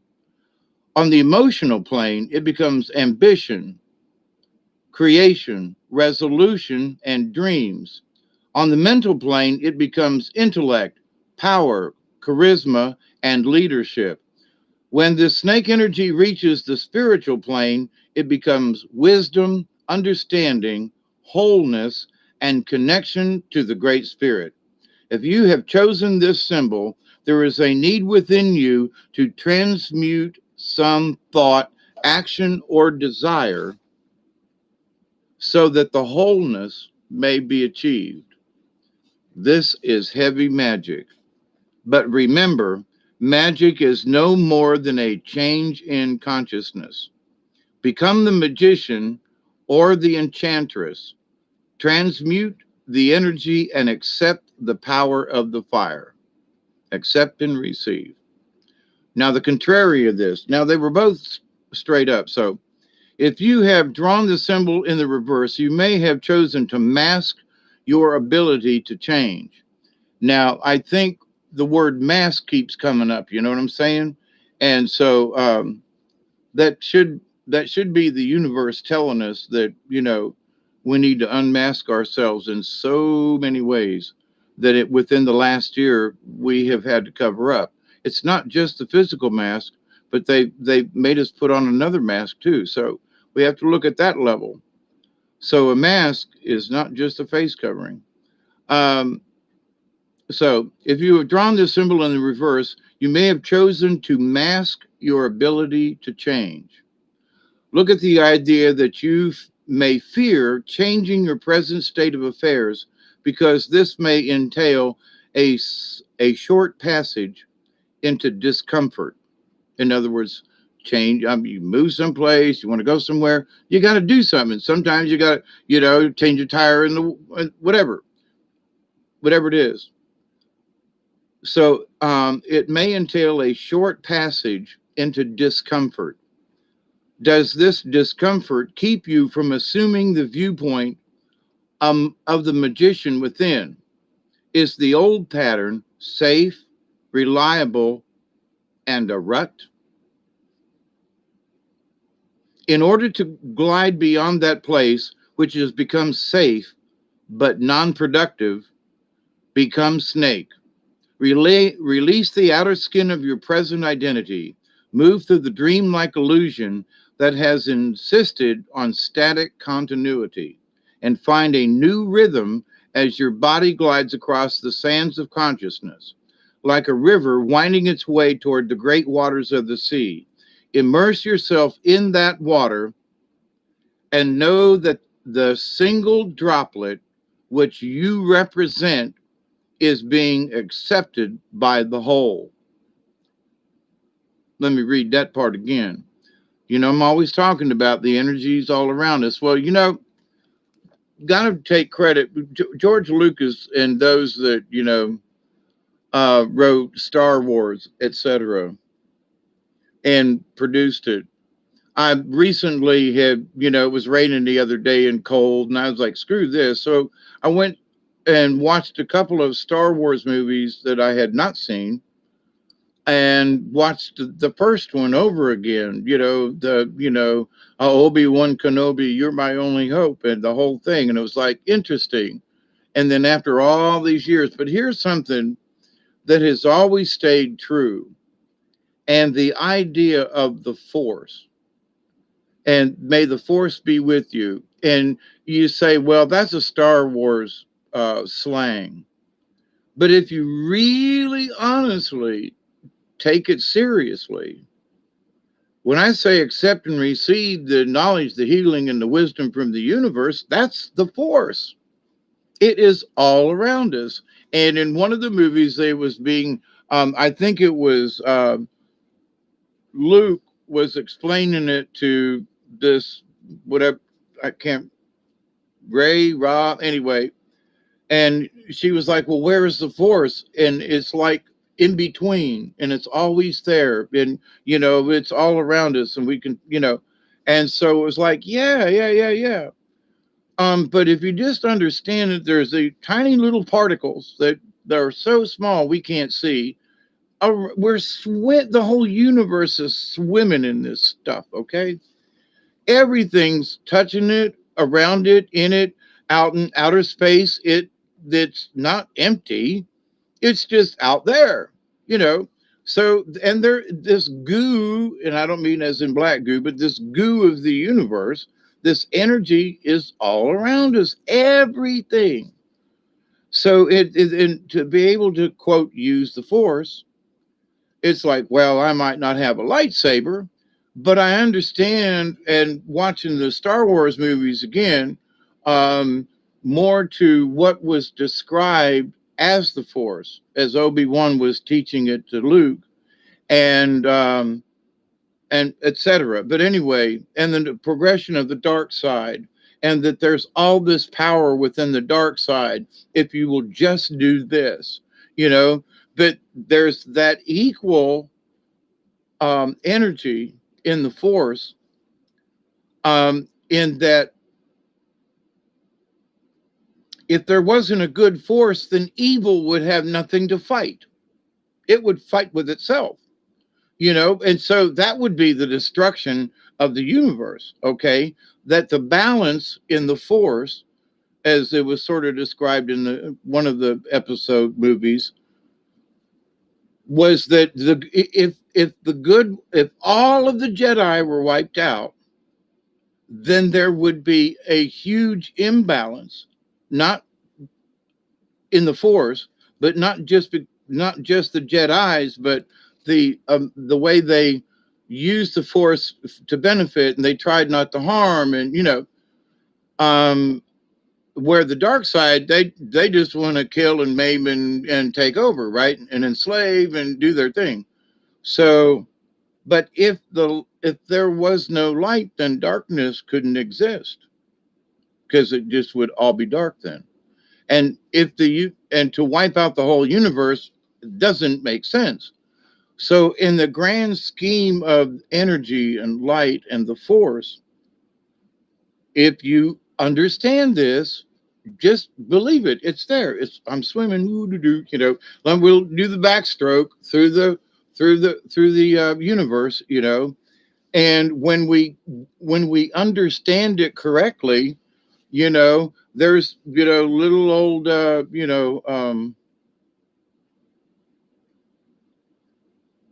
Yoda, lifting this, looking over in the swamp, and the spaceship lifts up out of the water, right? While Luke's sitting there watching it, going, "What?" So, but this idea though that um, what what if you had the power, which is available to us all the time? If you had that power, what would you do with it? Would you be Yoda, or would you be, the other guy? You know, Not necessarily Darth Vader, but the other guy. So, or Obi-Wan or whatever. So, or Luke and what's her name? Leia. She gets pretty good in the Force later on too. And it was Coinky Dinky that after she made that movie, she died mysteriously after her mother was died mysteriously. But anyway, that was just a weird set of circumstances. I'm going to read this part over again. Move through, release the outer skin of your present identity.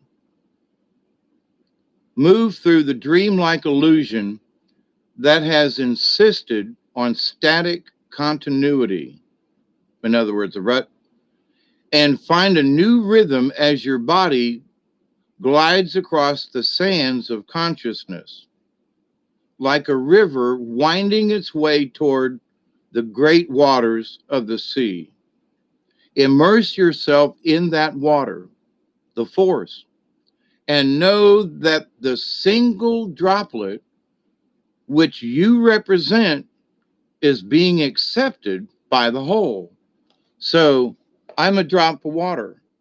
And anytime I go and get near water, I'm accepted because I'm a drop of water. We're all a droplet of water in the ocean of the universe. How about that? Put that in your pipe and smoke it if you got it.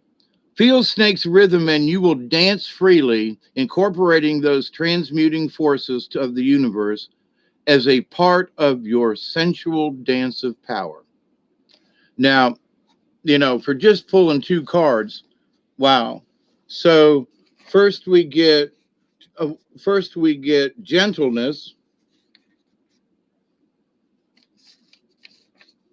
Yep, gentleness with deer, and snake transmutation and the power of the snake.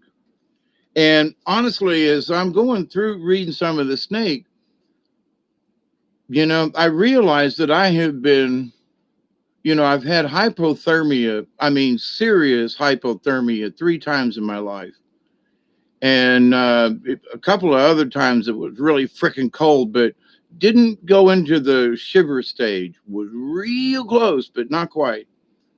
Actually, 4 times. But then the time on the river where it was 102 degrees in the shade in August during them dog days, um, you know, a quart of water between me and the dog and 2 moon pies does not constitute, correct amount of daily intake. But to have made it through that experience, and I see I see the place in my head.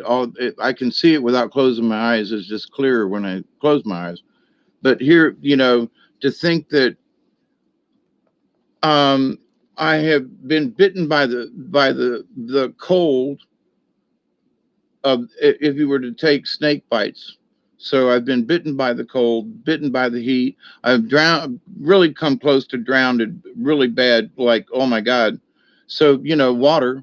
So, and um, there's been incidences where, some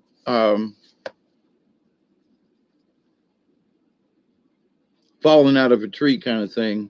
Well, yeah, and I did fall off that scaffolding that busted on me. So, I have had incidents of hmm, of flight. I was thinking of four, but anyway. So with that said, I'm shuffling the cards again, and I am not putting those two cards back, and I'm leaving them out.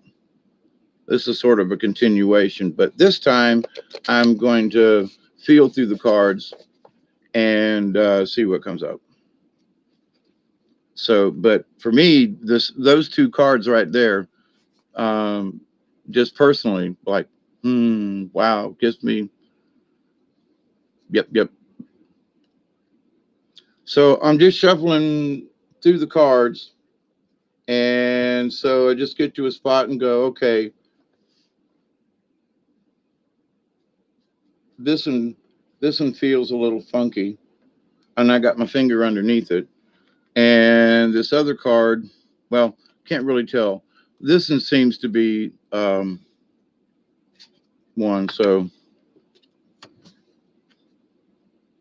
turkey.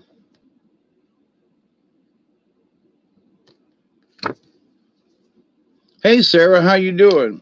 All right, so turkey number 31.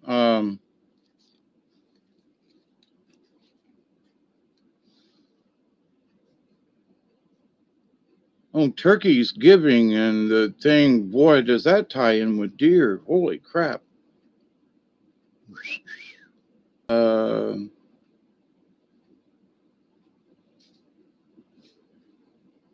see that one? I'm looking at the cards going, which one, which one?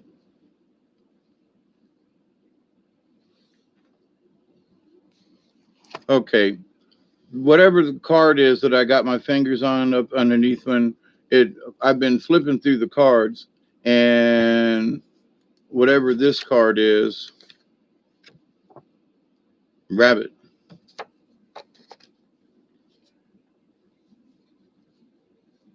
And they want two more cards. There's this card. Ooh, buffalo and horse.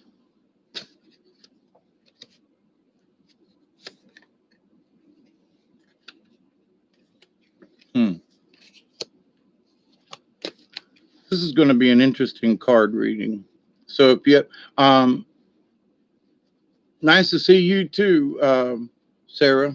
For some reason, they're like making me want to pull a bunch of cards. I got a 5-card spread besides those other two.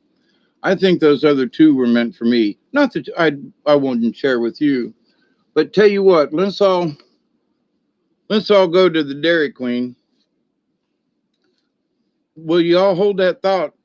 I'm out of coffee. Y'all talk to yourselves. I'll be right back. I definitely want some coffee.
Midnight card reading.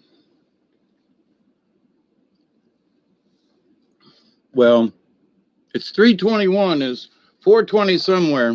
All right. A real quick little take a smoke break,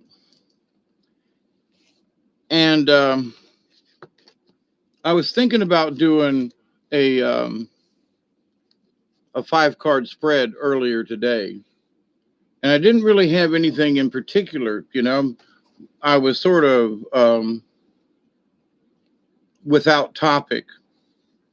And as I was just, catching up on the news and stuff and talking with friends and meditating in between all that, I realized that I wanted to be available for the late crowd, but also try to be here in case some of the folks in the UK or on the other side um, can wake up and be able to, converse with us as well. I find that interesting to be able to share literally around the world. I just think that's cool, that we can share together. So anyway, if y'all get tired, come back.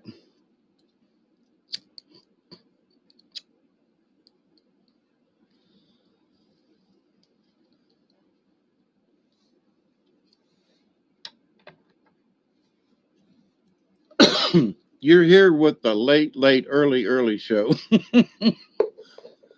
I always used to, hey, Katniss.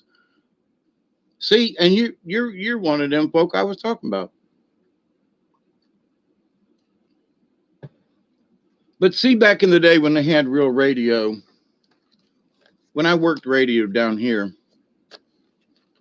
um, I loved the evening shift. Call in, caller. Now they didn't really appreciate the call-in show down here, but I've got a friend of mine. I guess he's still living, up that runs a. He had his own radio station. I think still does.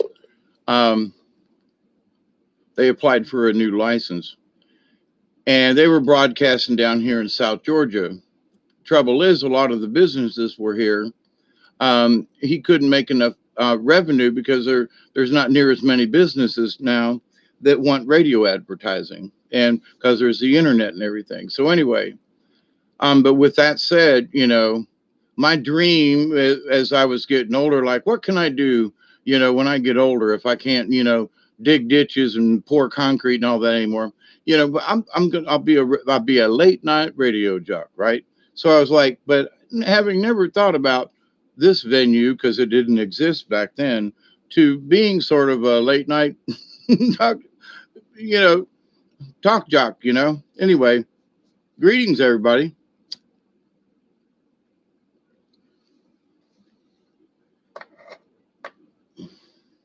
And I was in and out of radio and doing television too, but on a local level, plus all the years of doing theater, which is like 30 some odd years down here. Um, but anyway, so in having my meditations and, chats with the spirits, if you will, what is the message that we all can focus on? Now, when y'all are here hanging out with me and stuff, what you do in your own personal life and how you deal with that. But if you carry this idea, I know it's corny, but it isn't. If you understand that the force is with you at all times, that's simple. The force is with me. And there was one guy. It was in one of the movies. He was a blind Chinese um, Jedi, and he would just walk with his staff, and go, I believe in the force, and the force is in me. And I believe in the force, and the force is in me. And and lasers and stuff were bouncing off of him, and he was beating everybody's butt uh, until he actually got it in the end. But anyway, but to the point though, it was like, he'd he had no reason not to believe in the force, and he accepted it. Whether he was, but you're blind, and he goes, so I'll kick your ass, and showed him, But with that said, though, that belief, that's a power in itself, because when you find yourself in precarious situations like me on the river, or either drowned it, or freezing to death, or dying of heat exhaustion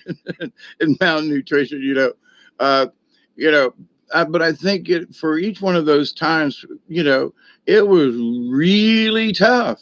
I ain't gonna lie, but but I'm still here. So in that reflection on it, I go, okay, so what do I get from this? There's more to this life than just, these other things, There there is a force. That time that I was drowned in that freezing water, I don't know how I did it, but I was riding the top of this, trying to get um my kayak right. It was upside down, and I was just trying to get it right side up. Um, and we towed it back. Actually, it almost pulled us back. But I was right. I can see myself in the darkness because my friend was shining a light on me, and I was riding this tree limb that was sticking up out of the water, and the water is really flowing, and this tree limb's just bouncing up and down, and I was hanging on this thing like a monkey, freezing to death, right, soaked to the bone, had just literally crawled out from a drowning experience. I'm riding on this tree limb and the thing, and turning this kayak over with the other hand, and getting in the canoe without tumbling the canoe over. And Jamie asked me, he said, how did you do that? And I go, Jamie, I don't know. He said, it was like you were flying. He said, I couldn't even see. What were you standing on? I said, it was the limb. And the limb came up this way, and then there was a little arch here. And I had my hand on that, was standing on the limb, and I was riding it sort of like a surfboard or whatever. In the water was bouncing up and down. It was a hell of a ride, but at the same time, I was freezing to death. And, anyway, but to the point, though, the situations like that, learning about the force is understanding that you can't force it. You have to allow it to flow. And that's the hardest thing to learn, is that whether it's hot or cold, that you just have to find a way to be able to use the force around you to protect you in whatever way. And sometimes it's spiritually, it may be the answer, just simply because to have the courage to get through a tough situation. Okay, enough of that kind of preaching, right? Turkey, number 31. Almost went right to the page. And rabbit is another one. So I had never really thought about turkey in this way before. Turkey down here, and some of them get pretty damn big down here in the south. Don't know how it is up north. But got a trail that goes to the river, a couple of them. And you go down out back, and it drops down into a little low spot. Then it comes back up on a ridge, and then it's nice, high and dry for a ways. And then it reaches sort of a creek that runs between these two high spots back here in the back. On that second high spot, there's a couple of big pine trees, and it's, it can flood a lot, but then it turns itself into an island. Well, the turkey love to go around there. So anyway, the trail winds across that and then on down to the river. So one night we were walking down to the river, and we had heard what looked like the vultures roosting up in the trees, right? Hadn't really thought that they were turkeys. So we're walking down to the river, and it got to that, had walked across the little bridge and had reached the second ridge. And all of a sudden we hear the gobble, gobble, gobble. There were like 6 or 8 turkeys, like literally right over our heads in the tree. Scared the shit out of both me and Jamie and I. and and the turkeys, bolted and flying. I'm like, they were up in the pine trees and the oak trees down there in the woods, and I was like, holy crap, So, but I never thought about turkey in the way turkey is put here. And they fly through. You'd be surprised at how far a wild turkey can fly. They don't fly real high, but they'll go up in a tree though and roost at night. Just saying. Where are they? Up there, big ass turkey. Anyway. So turkey is giveaway. Whole brother turkey, so freely you give of everything that you are, so others may truly live. Turkey is actually thought to be the giveaway eagle or south eagle of many native peoples. The philosophy of giveaway was practiced by many tribes. Simply stated, it is the deep and abiding recognition of the sacrifice of both self and others. People in modern day society who have many times more than they need should study the noble turkey, who sacrifices itself so that we may live. In turkey's death, we have our life. Honor turkey. Spectators unfamiliar with the cultural wait a minute.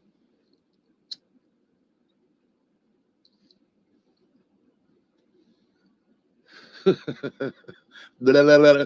Hey, Katniss, Deborah, Michelle, as always, and Taritha. Spectators unfamiliar with the cultural phenomena of the potlatch or giveaway ceremony is often mystified by it. A tribal member may gladly give away all he or she owns and do without in order to help the people. In present day urban life, we are taught to acquire and get ahead. The person with the most toys wins the game. In some cultures, no one can win the game unless the whole of the people's needs are met.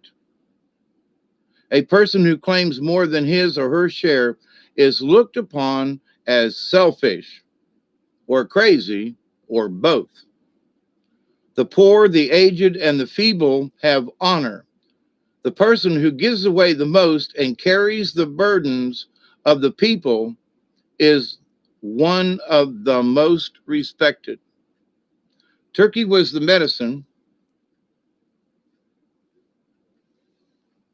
Turkey was the medicine of many saints and mystics. Celebrate if you have turkey medicine. Your virtues are many. You have transcended self. You act and react on the behalf of others. You aspire to help those who need help.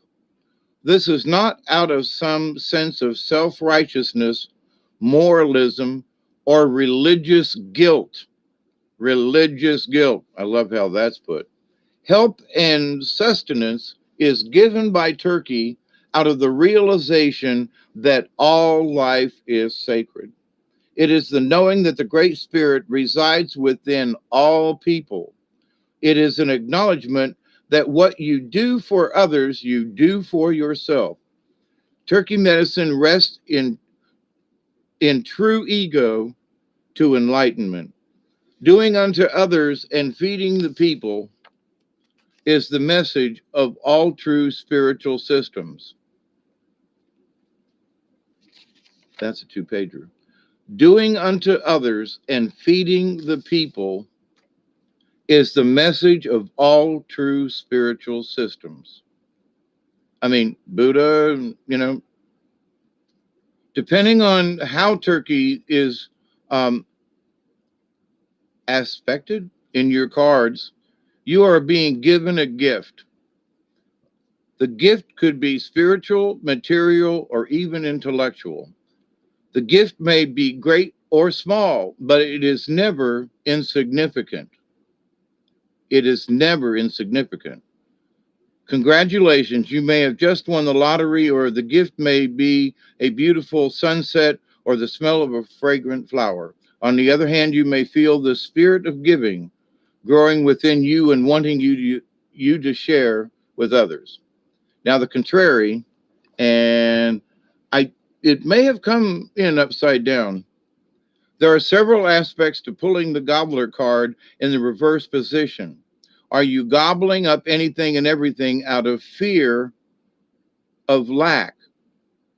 Are we, I'm sort of hoarding, but it's junk. Boy, am I realizing that more and more each day. Um, but there are folks who are, they're fearful, and some folks don't have enough to get by. I got enough canned goods and stuff. Here's a rule of thumb, a really simple one. If you want to survive, you pick one can of something you like that you can get by with, even if you just have to eat it cold. And I don't mean pork and beans every time. There are lots of other vegetables out there. But with all the things that you can buy in these packages and stuff, I've got canned goods that are 10 years old, and I keep an eye on them. And every once in a while, I'll open one to see how it is. It's just fine. So, in all of the things that I spent high money on, the mice have eaten a corner of the package and the package has gone bad, or somehow it's gotten a hole in it, or something, something, something. The cans are still cans. I buy fruit cocktail, so I get all the different kinds of stuff. But sometimes you get deals on some canned goods, and pick what you like and pick something that if you have to, you can eat it, just out of the can. But most stuff that is canned has been cooked. So if you get green beans, they've already been cooked. Okay. If you get pork and beans, they've been cooked because they have to reach a certain temperature before they're canned. But anyway, but if you want survival stuff, get that, you can get two for $1 on some stuff, and you say, well, it's GMO, it's all this. If you're starving, a can of cream corn is going to taste really good, especially if you know how to, treat it right. But um, there are you gobbling up everything out of fear or lack? Some of us need to hoard a little bit, but the right things. Are you holding on too tight and refusing to let go of a dime for charity? It could be that the Scrooge in you has grown accustomed to the miserly aspect of living. If not, you might look at the possibility that you are fearful of spending money at this time. Now, that's a true statement. Uh, However, I gave my, adopted granddaughter, some money today and put into her Christmas fund, but it's so she can buy Christmas presents for the family. So, anyway, if not, you may look at the possibility that you are fearful of spending money at this time. Another aspect of contrary gobbling is the idea that the world owes you something and that you do not need to recycle the energy. The buck stops here may only mean that it stops in your bank account.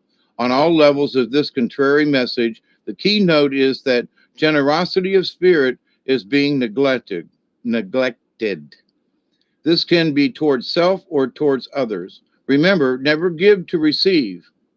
That is manipulation. Aha.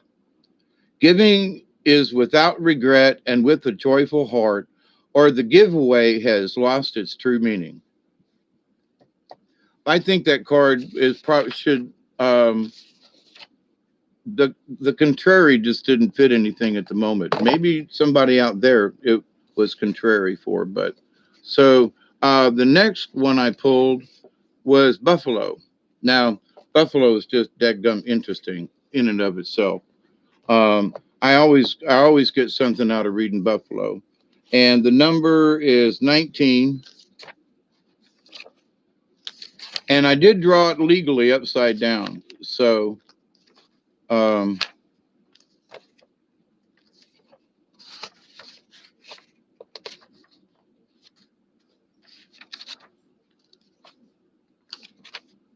well, I missed this one by a mile.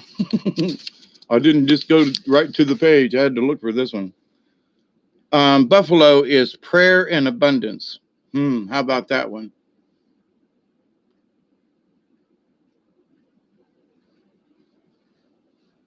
That's a good idea. And you know what? My friends today, the young one, my adopted one of my adopted granddaughters.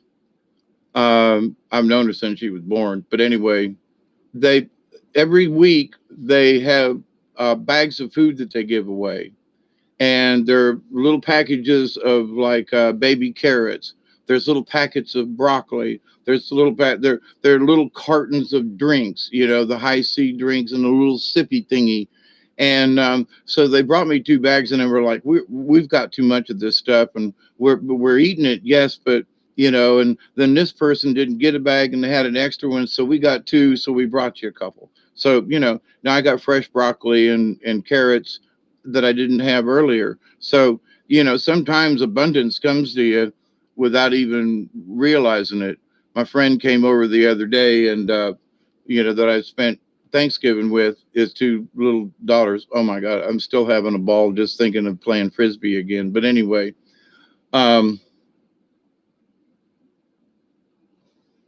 I got a bunch of tangerine kind of fruit, a bunch of them, and man, they are really good, and citrus and vitamin C, all that good stuff. So, you know, bounties um, in the slightest, slimmest of ways, but they're there, and folks just have a little bit too much, and they, and especially me, I'm grateful, but I have done the same thing for other folks. Okay, hey, we got a box of food today from the food bank, and I got too much. Here's a bag of potatoes. I already got some, and here's a couple of onions I'll share with you.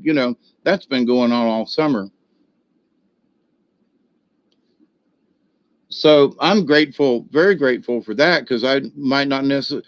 The one store that I go to doesn't have fresh produce, and the other one does, and is getting a little better at it. And he realizes that, as being a small store in a small community, how valuable his resource is. So he's had better bananas and more produce in there that's actually very compatible, and I don't have to worry about going to Walmart and all that stuff. And I support our local community. So anyway, Buffalo is prayer and abundance. Yes, and I'm always praying for that. Buffalo, you bring us the gifts of life. Hear our prayers, smoke rising like the phoenix. We are reborn within the sacred words.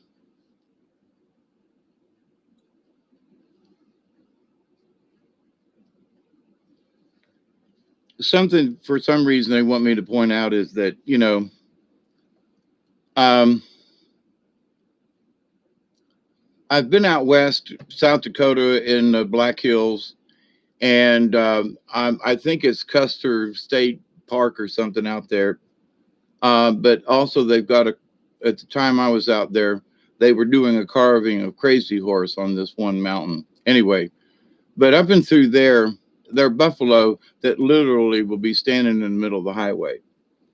And, there are these great big antelope and so forth. And if you've never witnessed them in the wild, you go, holy crap, they're these great big horned sheep. They're ugly critters with their furs nasty, need a brushing, you know what I mean? But in that, though, the eastern tribes, east of the Mississippi especially, they didn't have buffalo. They didn't have bighorn sheep. There were things and animals related to the area. I mean, out in the plains, not many trees. So they don't have squirrels, but they do have groundhogs. You know what I mean? So there are similar things, but not. But anyway, in the Lakota tradition, it was the white buffalo calf woman who brought the sacred pipe to the people and taught them to pray. The bowl of the pipe was a receptacle that held tobacco, an herb with male and female medicine. The stem of the pipe represents the male entering the female and seeding life. In the coming together of male and female, the connection to the divine energy of the Great Spirit was made. So when you see folks, in the movies talking about smoking peace pipe, there was one movie, I don't know, I can't remember who was but the Indian was like, no, we smoking peace pipe, we no talk.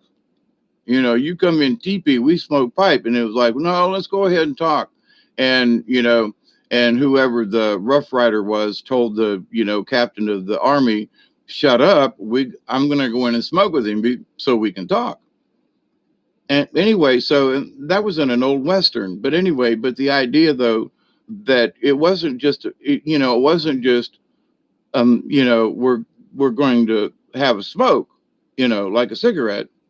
No, it's sacred to us, and you're going to come in here and share it where we're not having conversation. So anyway, as the pipe was loaded and with tobacco, every family in nature was asked to enter into the pipe and share its medicine as prayer and praise to the heavens. Now, notice in here, there's nothing about worship or, as prayer and praise to the heavens, to the universe.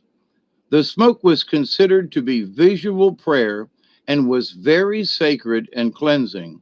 All animals are sacred, but in many traditions, white buffalo is the most sacred. The appearance of white buffalo is a sign that prayers are being heard. And not too long ago, a white buffalo did appear. So that the sacred pipe is being honored and that the promises of prophecy are being fulfilled. White buffalo signals a time of abundance and plenty.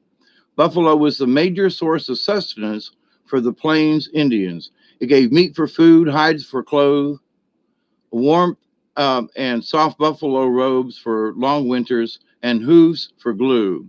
The medicine of buffalo is prayer, gratitude, and praise for that which has been received. Buffalo medicine is also knowing that abundance is present when all relations are honored as sacred and when gratitude is expressed to every living part of creation. You hear me say in the prayer when I close each of these, to all of your relations, past, present, and to come. So I'm asking all relations to this, that's a sacred I threw in a little sacred prayer there because of relations. You say, well, what does that mean? Well, it means that you could be related to, God forbid, a cockroach on another planet, but they're intelligent beings and fly spaceships. But, so that could be a relative, not necessarily your family. So, and all of your relations. So, and you could be a butterfly in the future or something else. You know what I mean? But the idea, though, that all of the relations and all of the relations that you and your spirit has had all through all of the centuries and millennia that your spirit has been alive, because if when you understand that we are all part of the universe, so all relations are honored as sacred. And when gratitude is expressed to every living part of creation, you put your hands up to the sky and say, thank you. It's as simple as that. Because of its desire to give the gifts that its body provided, and because of its willingness to be used on earth for the highest good before entering the hunting grounds of the spirit, buffalo did not readily stampede and run from hunters. To use buffalo medicine is to smoke the pipe in a sacred manner and to give praise for the richness of life to be shared with all races, all creatures, all nations, and all life. It means smoking for others so that their needs are met, praying for the good of all things in harmony, and accepting the great mystery as part of that harmony. If you have drawn Buffalo card, you may be asked to use your energy in prayer. You may be also called upon to be an instrument of someone else's answer to a prayer. This could portend a time of recognizing the sacredness of every walk of life, albeit different from your own. To honor another's pathway, even if it brings you sadness, is part of the message that Buffalo brings. This may be a time of reconnection to the meaning of life and the value of peace. Most assuredly, this time will bring serenity amidst chaos if you pray in earnest for enlightenment and the power of calmness and give praise for the gifts you already have. Buffalo medicine is a sign that you are achieving nothing without the aid of Great Spirit, and that you must be humble enough to ask for that assistance, and then be grateful for what you receive. Mhm. To receive buffalo upside down is a signal that you have forgotten to seek help when it has been needed.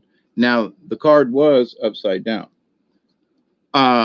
If your hand is closed in a fist, you cannot receive the bounty of abundance. It, anger. If you're angry and pounding your fist, you can't receive anything from the universe. In understanding the significance of the reverse buffalo, you may well ask yourself, number one, have I forgotten my eternal partner, the Great Spirit? And with some folks, I think this is a general note to the population of the earth, is that, people have forgotten what Great Spirit feels like. And it's been sideswiped, or energy, all of the above. But I think that's a general note to the universe, well, at least to the earth at the moment. Number two, am I pushing myself too fast in the physical world and keeping myself from seeing the importance of reunion with the source of all life? Some people run around with it like a chicken with their head cut off, just don't see nothing, right? If they lost their head, they couldn't see. Number three, have I forgotten to honor the ways of others and to afford them the same respect that I wish to receive myself? And that means your enemies. They were brought up on that side of the tracks. We were joking about it today, but I mean, if you grew up on the other side of the tracks, no matter what you did, you grew up on the other side of the tracks. You could cross the tracks and go into the rich side of town, but if you wasn't born there, you were born on the other side of the tracks, and that means a lot. And also, there was something that came up, and something I was watching, and it had to do with the caste system, um, in India and over there in Pakistan and all. And if you're born within a certain caste, you're doomed to do that. And you can't rise above. Once in a while, somebody gets by with it, but very rarely. So in a way, that's sort of a slavery by people having different classes structures like that. Anyway, number four, am I feeling like my life is being used for the highest good at this time? And I think there are a lot of folks out there like, what else can I do? Listen, understand these basic premises. The force is all around you. Keep pumping energy into the force, because that reinforces others that need it. Number five, have I forgotten to be grateful for my life, my possessions, my talents, my abilities, my health, my family, or my friends? Number six, is it time to make peace with another, or to make peace with some inner conflict I have, so that I may walk in balance again? Become buffalo, feel the smoke of prayer, and praise the change your buffalo robe to white, so that you may be an answer to the prayers of the world. Now, like I said, I told the story early on about Doc Green. I dropped a card. Let's see. Okay. It's down here. There it is. I was looking with my fingers in the dark. So, Deborah, the difference between a weed and a wildflower is judgment. Everything natural has multiple uses. That's right. And there are a lot of things, Deborah, as a person who has studied local, plants, stuff, medicinals and so forth. What most people think is a weed might be the most helpful. So, but anyway, to your point, yep. Well, that's just a weed. You know what it can do for you, you know. And those ancient traditions. All right. So I have pulled the grouse card, horse card, and rabbit. And I'm going to read grouse next. It's number 34.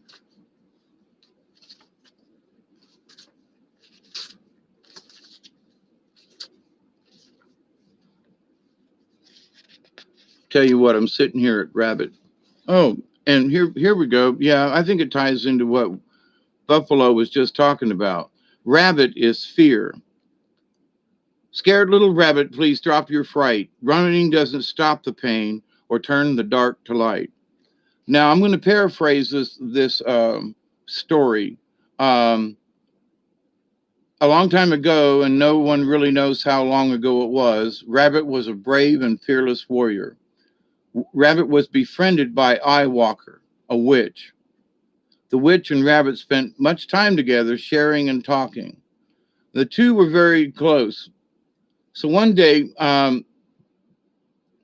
they were walking along, and Rabbit said, "I'm thirsty." And Firewalker produced a leaf and blew on it, and there was water.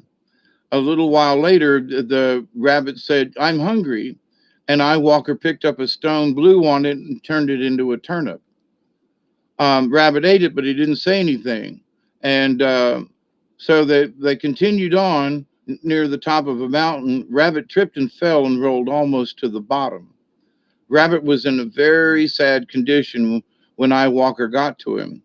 She used a magic salve on Rabbit to heal his great pain and mend his broken bones. Rabbit didn't say anything. Finally, Eyewalker gave up. She met Rabbit. Wait, I'm sorry. A few days later, Eyewalker went searching for her friend Rabbit. She searched high and low, but Rabbit was nowhere to be found. Finally, Eyewalker gave up. But one day she met Rabbit by accident and said, "Rabbit, why are you hiding from me?" "Because I'm afraid of you," said Rabbit. "I'm afraid of your magic. Leave me alone." "I see," said Eyewalker. "I've used my magical powers on your behalf, and now you turn on me and refuse my friendship?" Rabbit said, "I want nothing more to do with you or your powers." And Rabbit didn't see the tears running down Eyewalker's face. "I hope we never meet again," he said, "and that I never see you again." Rabbit said, "Eyewalker, we were once great friends and companions, but no more. It is within my power to destroy you.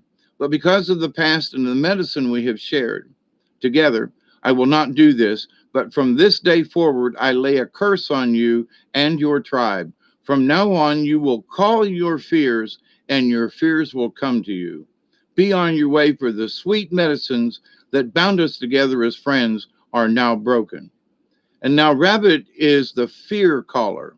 He goes out and shouts, "Eagle, I am so afraid of you." If Eagle doesn't hear him, Rabbit calls out louder, "Eagle, stay away from me." Eagle, now hearing Rabbit, comes and eats him. Rabbit calls bobcats, wolves, coyotes, and even snakes until they come. As this story shows, rabbit medicine people are so afraid of tragedy, illness, disaster, and being taken that they call those very fears to themselves and teach themselves lessons. Now, in the previous card, what we had to face our fears. So here's fear in rabbit itself. Okay, Kowinky Dinky. This card may be here is a less. I skipped too far down. As the story shows, rabbit medicine people are so afraid of tragedy, illness, disaster, and being taken that they call those very fears to themselves to teach them lessons. The keynote here is what you resist will persist. What you fear most is what you will become. Here is the lesson. If you pulled rabbit, stop talking about horrible things happening and get rid of "what if" in your vocabulary. I was just talking about that earlier, right? In that, we choose what we want our journey-ism to be. This card may signal a time of worry about the future or of trying to exercise your control over that which has not yet formed. A lot of us are scared of the future, but here's the thing: why worry about it? Because we really don't know what's going to happen, right? In the future. So we're trying to exercise our control over that which is not yet in form, the future. Stop it now. Write your fears down and be willing to feel them. Breathe into them and feel them running through your body into Mother Earth as a giveaway. Giveaway, turkey. Wow. Key words is each of these cards are attached in that way. Contrary, it was upside down. Wait a minute, maybe not. The paralyzed feeling with rabbit experiences when being stalked is rabbit in the contrary position. If you have tried to resolve a situation in your life and are unable to, you may be feeling frozen in motion. Deer in headlights. Deer was the first card. Anyway, this could indicate a time to wait for the forces of the universe to start moving again. It could also indicate the need to stop and take a rest. It will always indicate a time when you need to reevaluate the process you are undergoing and to rid yourself of any negative feelings, barriers, or duress. Simply put, you cannot have your influence felt until you rearrange your way of seeing the present set of circumstances.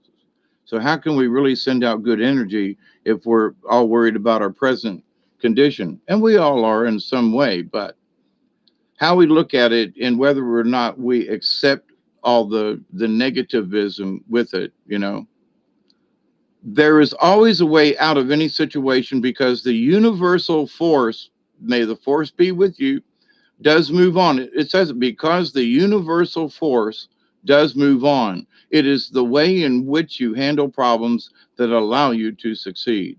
Take a hint from Rabbit. Burrow into a safe space to nurture yourself and release your fears until it is time again to move into the pasture. Clear of prowlers who want a piece of your juicy energy. And that juicy energy thing, that's a yeah. Okay, grouse is number 34. So I'm going to go into that one.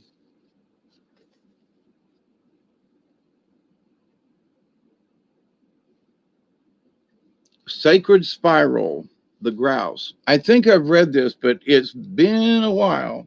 So, hey, Fox, how you doing? SD, how are you? Good to see you all this morning. It's 4 o'clock.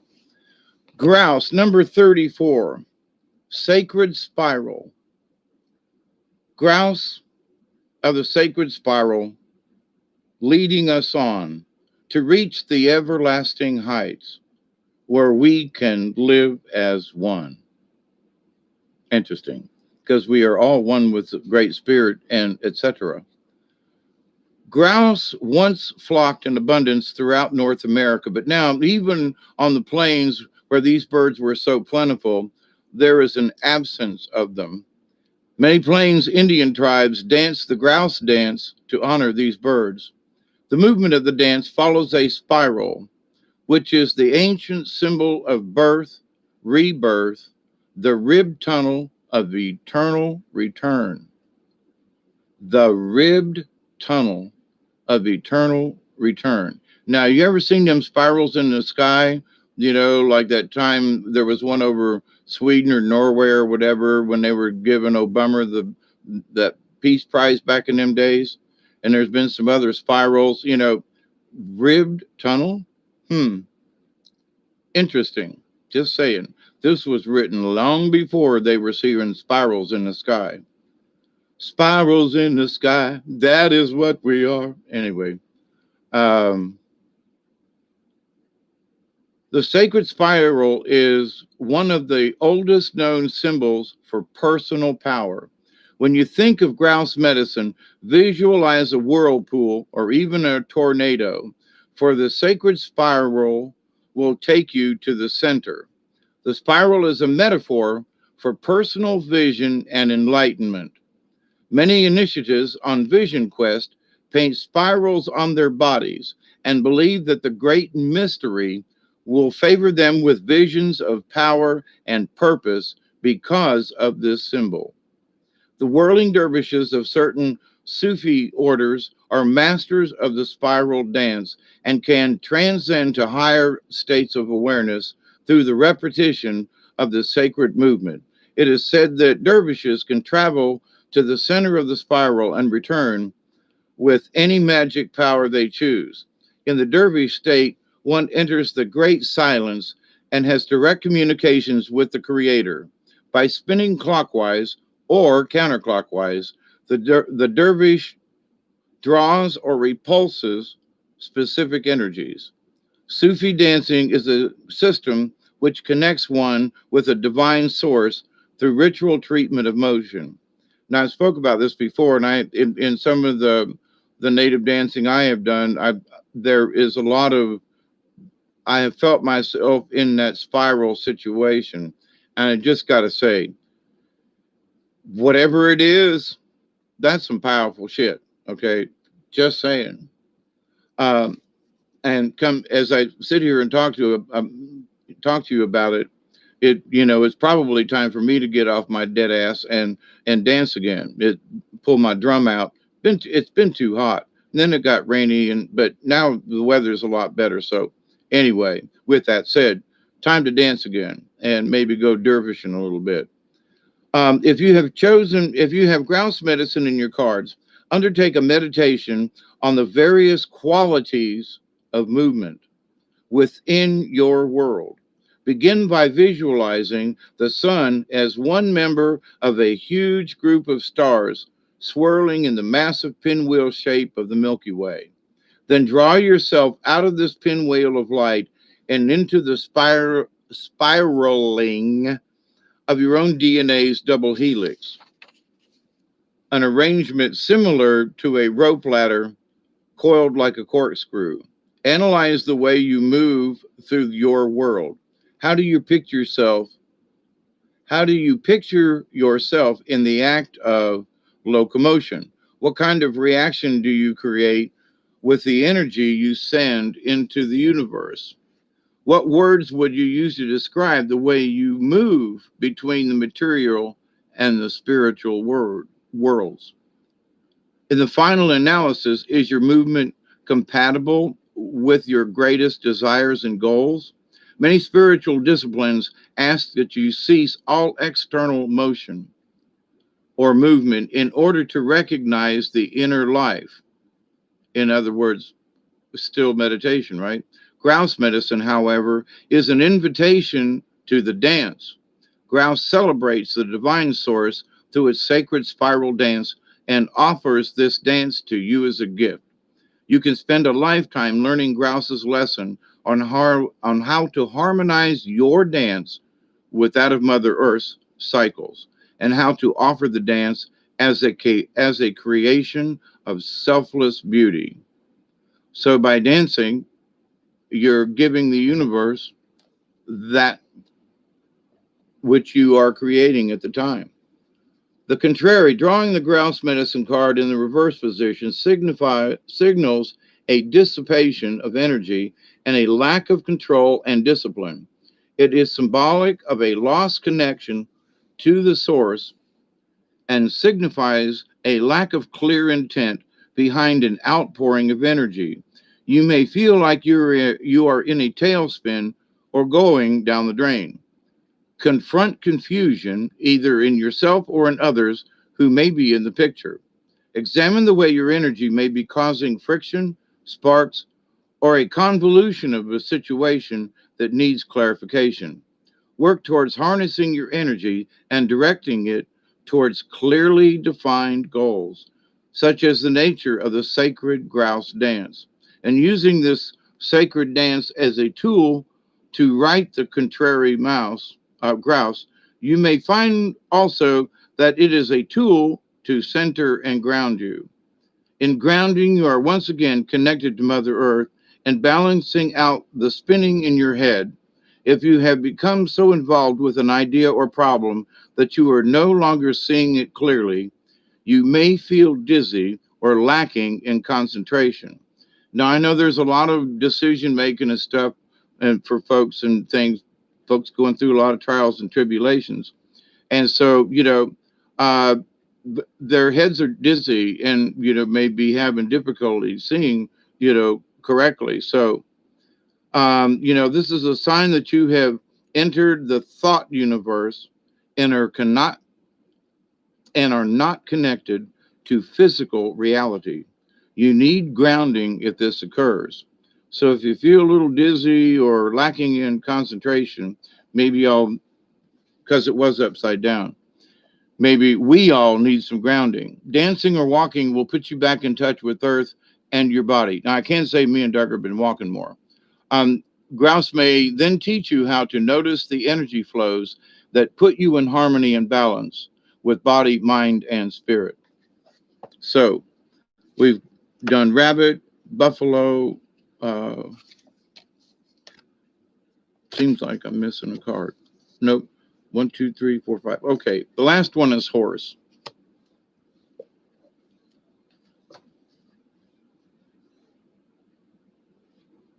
Deborah's out. Okie dokie. Good night. Good night.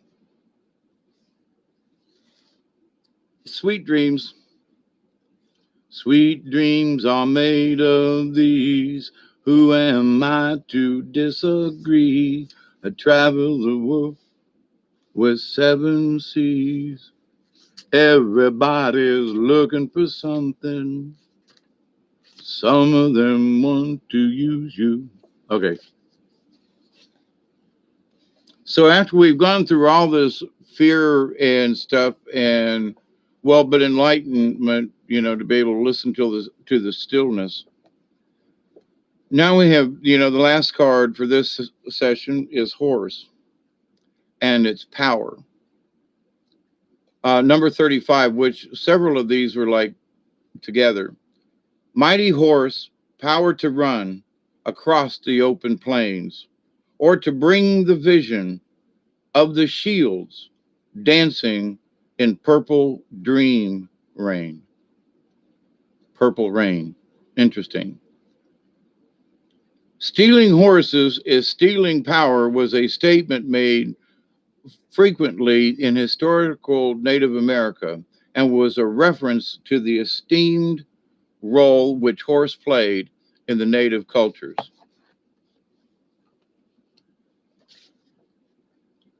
Horse's physical power and unearthly power in shamanic practices throughout the world. Horse enables shamans to fly through the air and reach heaven. So we've had all these explanations of spiritualness and getting rid of fear and everything. And now horse is telling us to fly. Okay. Horse is a physical power and an unearthly power. Horses enable shamans to fly through the air and reach heaven. Humanity made a great leap forward when horse was domesticated, a discovery akin to that of fire. Before horse, humans were earthbound, heavy laden, and slow creatures indeed. Once humans climbed on horses' back, they were as free and fleet as the wind. They could carry burdens for great distances with ease. Through their special relationship with horses, humans altered their self-concept beyond measure. Horse was the first animal medicine of civilization. Humanity owes an incalculable debt to horse and to the new medicine it brought to the Americas. It would be a long walk to see one's brother or sister if horse had not come welcomed the two-legged rider upon its back.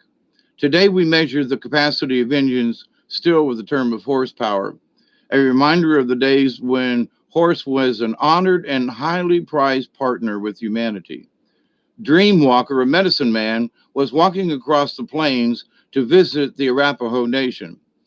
He carried with him his pipe. The feather tied in his long black hair pointed to the ground, marking him as a man of peace. Over the rise of a hill, Dreamwalker saw a herd of wild mustangs running towards him. Black Stallion approached him and asked him if he was seeking an answer on his journey. Black Stallion said, "I am from the void. null and void, where the answer lives. Right on my back and know the power of entering the darkness and finding the light. Turn the page. The Dreamwalker thanked Black Stallion and agreed to visit him when his medicine was needed in the dream time. Yellow Stallion approached Dreamwalker next and offered to take him to the east, where the illumination lives. Dreamwalker could share the answers he found there to teach and illuminate others. Once again, Dreamwalker thanked Yellow Stallion and said he would use these gifts of power on his journey. Red Stallion approached, rearing playfully. He told Dreamwalker of the joys of balancing work and heavy medicine with a joyful experience of play. He reminded Dreamwalker that he could better hold the attention of those he taught when humor was integrated with the lesson. Dreamwalker thanked him and promised to remember the gift of joy. Dreamwalker was nearing his destination. The Arapaho Nation was close at hand. White Stallion came to the front of the herd. Dreamwalker mounted White Stallion's back. White Stallion was the message carrier for all the other horses and represented wisdom in power. Wisdom in power. Most folks want the power, but they lack any kind of wisdom. But anyway, this magnificent horse was the embodiment of the balanced medicine shield. No abuse of power will ever lead to wisdom, said White Stallion. You, Dreamwalker, have made this journey to heal a brother in need, to share the sacred pipe, and to heal the Mother Earth. You have the knowledge through humility that you are an instrument of the Great Spirit. As I carry you upon my back, you carry the needs of the people on yours. In wisdom, you understand that power is not given lightly, but awarded to those who are willing to carry the responsibility in a balanced manner.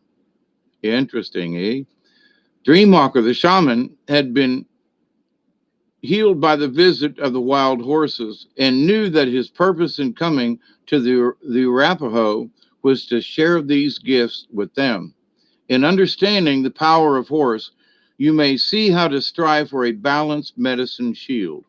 True power is wisdom found in remembering your total journey. Interesting, the journey is in here towards the end of this, and the first part of this subject was Journey-ism. Kawinky dink. Wisdom comes from remembering pathways you have walked in another person's moccasins. Compassion, caring, teaching, loving, and sharing your gifts, talents, and abilities are the gateways to power. Now, the contrary. I can't remember if it was upside down or not because I dropped the cards. If your ego has gotten in the way, you may have failed to notice the lack of respect you have been receiving from others. You may, on the other hand, be struggling with others who are abusing their power. We all know a person or two, probably, that fits that one. Should I say something? Should I fight my desire to put them in their place? You may be asking yourself. Remember the times in your own life when you have fallen out of grace with Great Spirit, and then have compassion for the brothers or sisters who are now doing the same. If you are overpowering another or feeling overwhelmed, horse medicine is both the dignified and contrary positions is a simple reminder of how to balance your shields. In allowing all pathways to have equal validity, you will see the power and the glory of the unified family of humanity. This is the gift of the rainbow warrior or warrioress. The I has no place in this whirling rainbow. Whirling The whirling dervishes from the other one. Anyway, spiral that comes from the great mystery and is replaced by the universal we. All colors of the rainbow and all pathways are honored as one. Apply this knowledge and reclaim your power you have given away by forgetting to come from compassion. Untangle yourself from the present situation and understand that every human being must follow this pathway to power before galloping upon the winds of destiny. You got to go through fourth dimension. We are not skipping into fifth.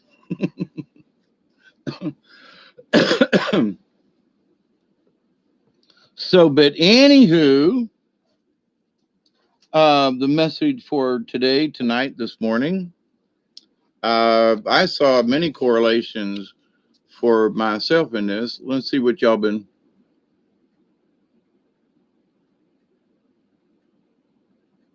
You saw horse spirits, yeah.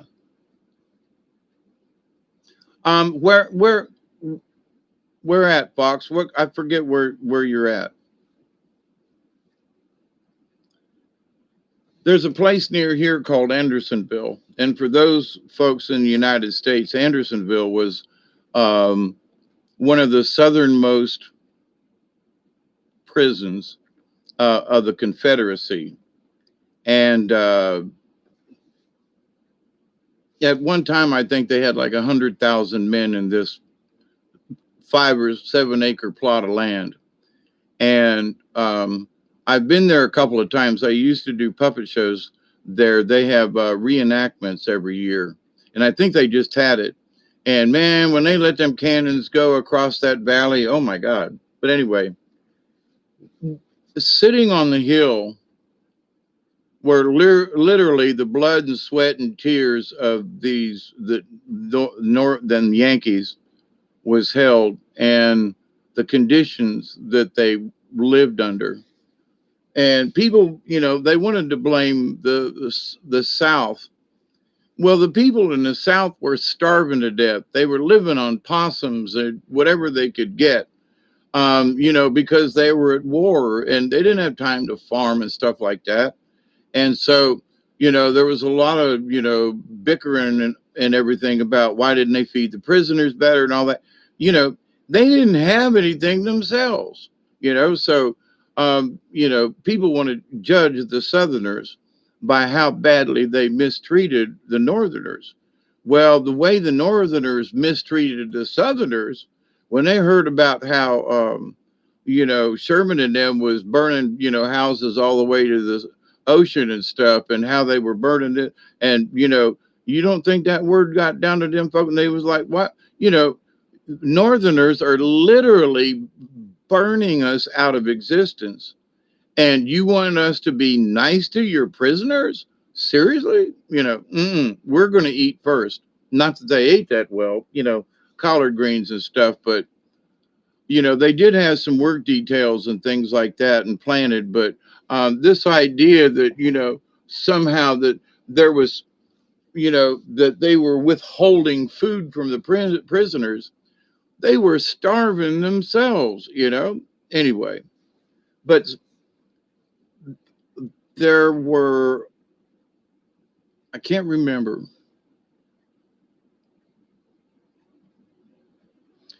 There were within the Union, within the prison, there were 5 guys, I think it was. I have to read back on it, but anyway, I've got several books on ghosts from the South, and I've been to several of these places and checked them out. And some of these places are spooky as crap, let me tell you. But one of them is that I think there were 5 guys, and within the Union, in the prison, and they were caught stealing and murdering and just nasty stuff. And so they got with the commandant of the prison and said, we want to hold a trial. And the commandant was like, look, okay. So they held a trial for these 5, folks, their comrades. and sentenced them to hang. So they took them out of the jail, marched them out there, and hung these 5 guys. And they were sitting on horses. And anyway, so but many folks have seen 5 Confederates on horseback coming from a certain direction where the trees were, where they hung them back in the day. And those 5 soldiers were buried separately from any of the others, and was like, no, don't, you might want to put another deserter here or something. But even within the prison, they found themselves, they found these guys to be, it was already bad enough, but these guys made it worse. So they hung them, you know, in a court of law, and got one of the captain or somebody from, and they held a tribunal and took them out and hung them. So it's like, okay. But anyway, but you think about 10,000 men in this small area at one time, and it's just like, oh my God, I can't imagine 1,000 people living on this thing. But anyway, but the ghost of what on the ground, I sat in this one spot and I just wept. I was like looking down the hill, and I'd known about the history and had done puppet shows, and it was sort of, was on the way home, wanted to stop by and sit on the hill and look down. And I just thought to myself, I almost felt like I had been there. But the pain and the anguish of all the men who lived and died there, bunch died there, mostly from starvation, but and disease. They had this tiny little creek running through, which was like their toilet and everything. It was their fresh water and their, and their septic tank. So the grief and the pain to me is like, it's still there. People drive by and they walk across the field, but I went out and sat down and inside where I knew I was inside the perimeter. And it was like, oh my God, a lot of pain, a lot of anguish in Mother Earth there. But there's been a lot of stuff to try to free those ghosts, if you will.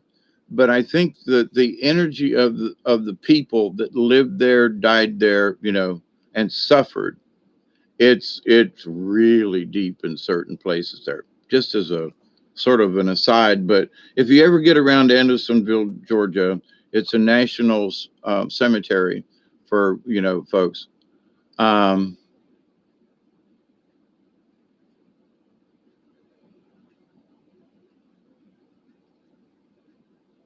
You're in Arizona. Oh, okay.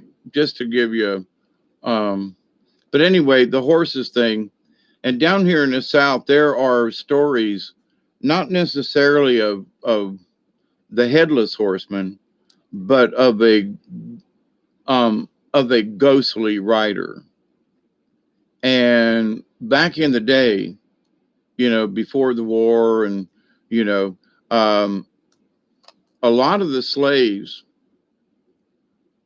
they at nighttime they traveled from plantation to farm to this place and that place, and sometimes they would have horses stashed far enough away from the house, and they would ride like hell between, that's how they met each other and intermarried and stuff like that. But anyway, in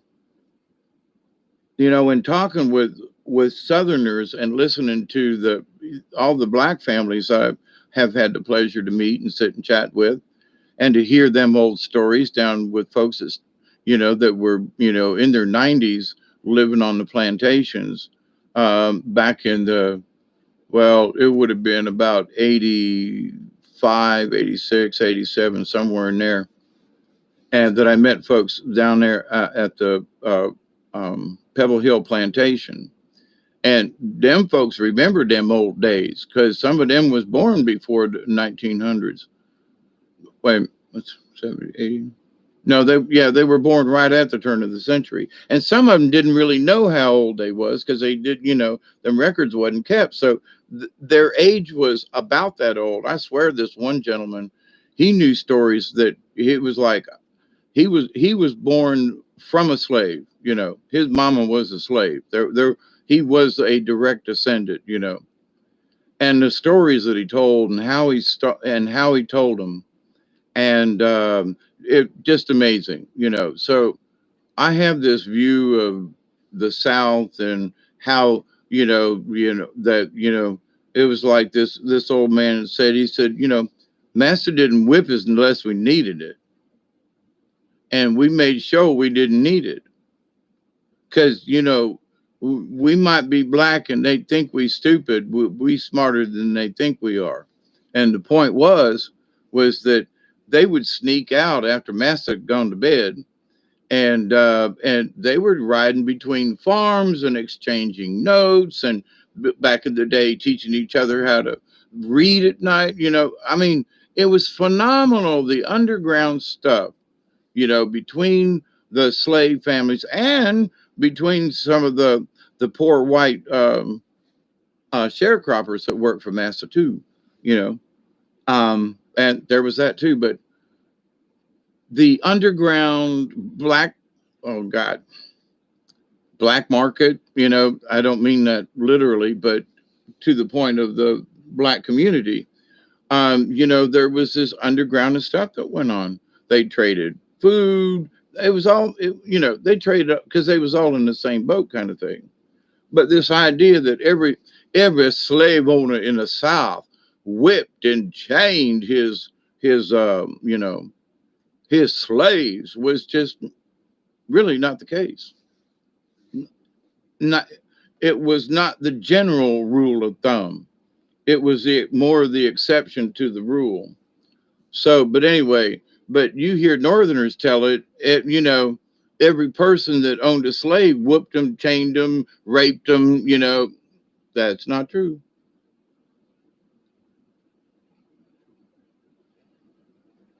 But there were some of them Beauregards back in the day, as the story is told. The Beauregards was such that, and the plantations that they owned, and the cotton, and they didn't take cotton to have any kind of any of the negras, trying to be uppity with us whites. You know, we got us mulattoes to work in the house because they're a little smarter. But them darkies, no, they're going to stay in them fields and they're going to plow and hoe them rows. Yep. I did a play one time and I was this character who discussed, that there were the, mulattoes who were literally they were some of them were the Creole type, but, Massa would go out and mess with one of them darkies, and then they would have this mulatto child, and then that child could work in the house as a servant.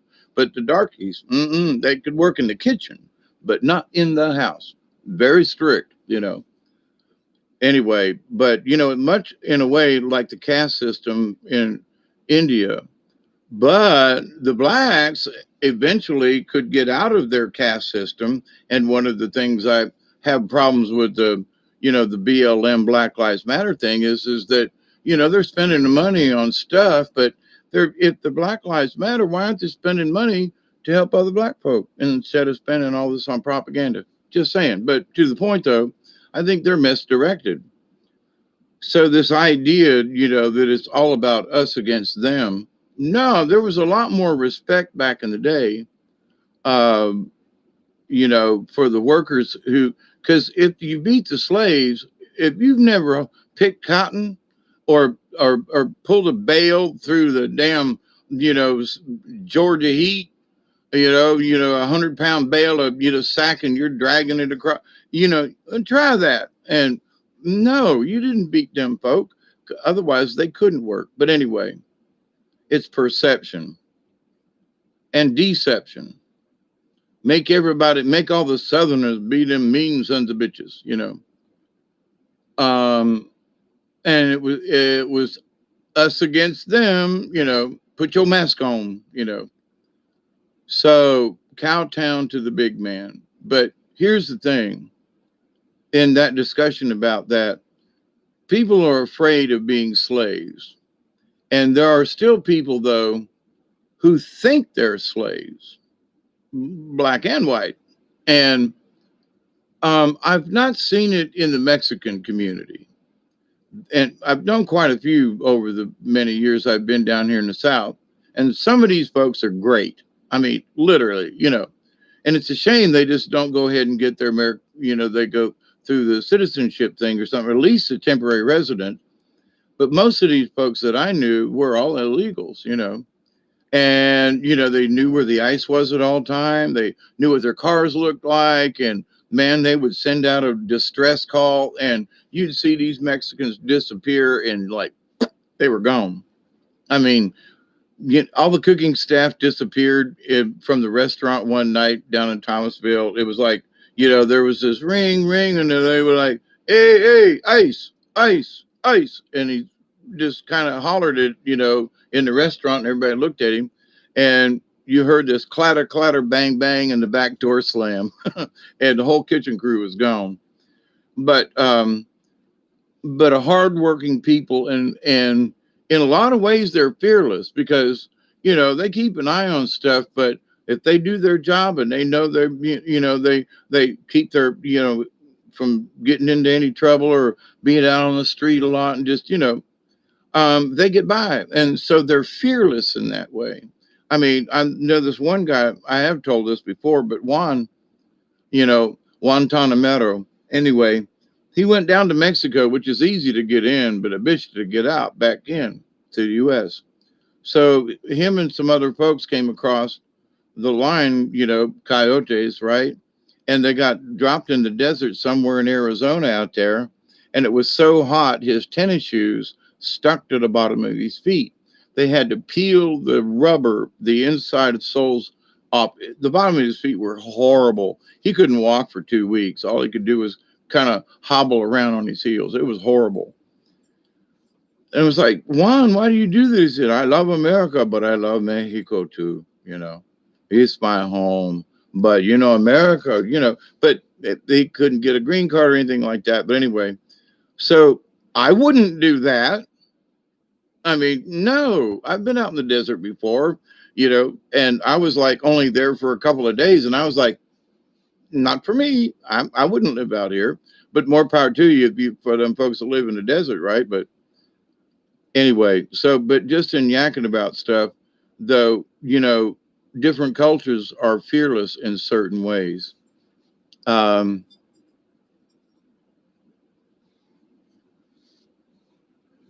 mean, just fearless, go out and pick something all day long and come home and eat a little dinner and then drink a bottle of tequila and party till 1 and then go back out in the field the next day and keep it up. I mean, just hardy folk, let me tell you.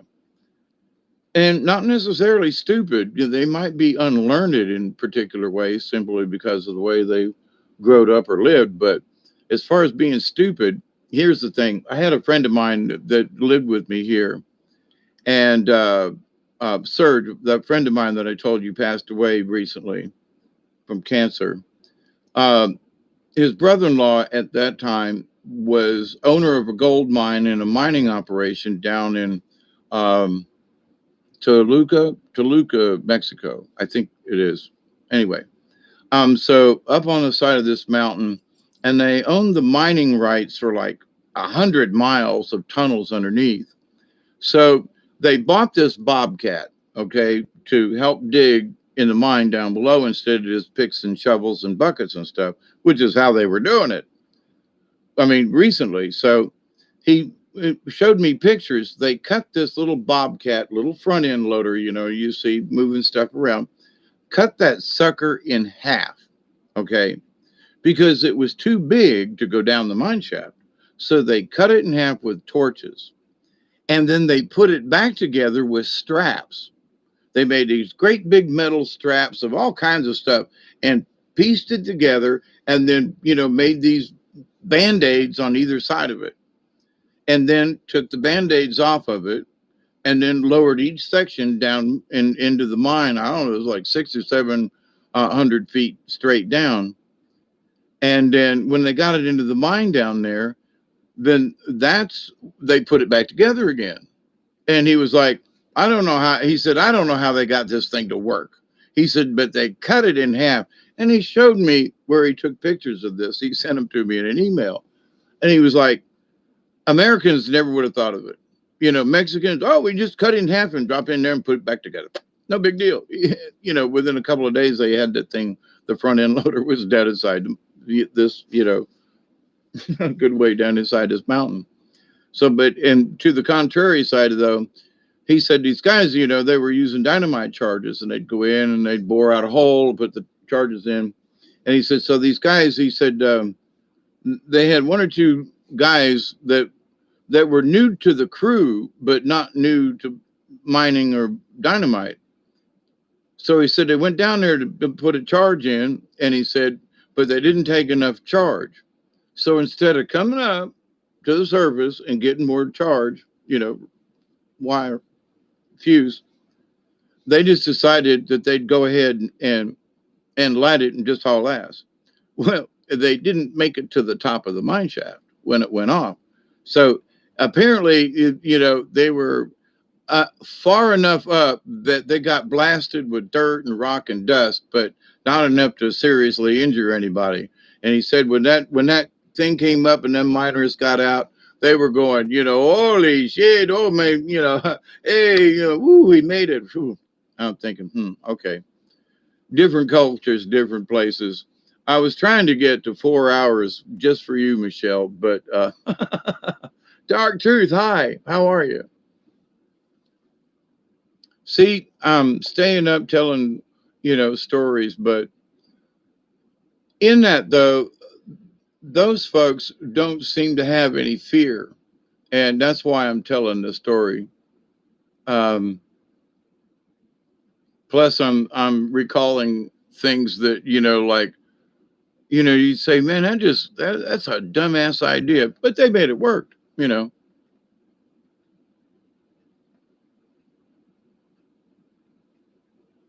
Katniss, something rolled on you.